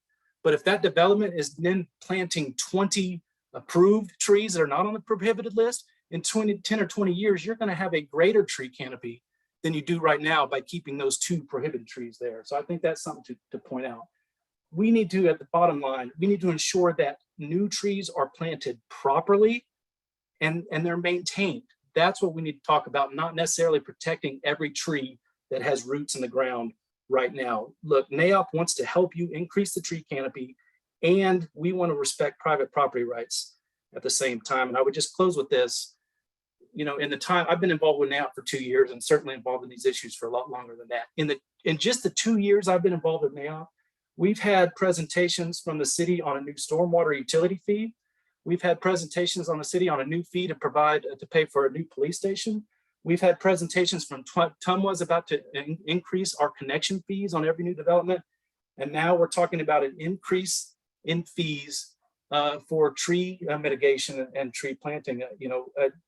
It seems to me that when we have a council that talks about affordability and affordable housing and rent gouging, but yet we keep increasing the price to build developments and to build housing, there seems to be a disconnect.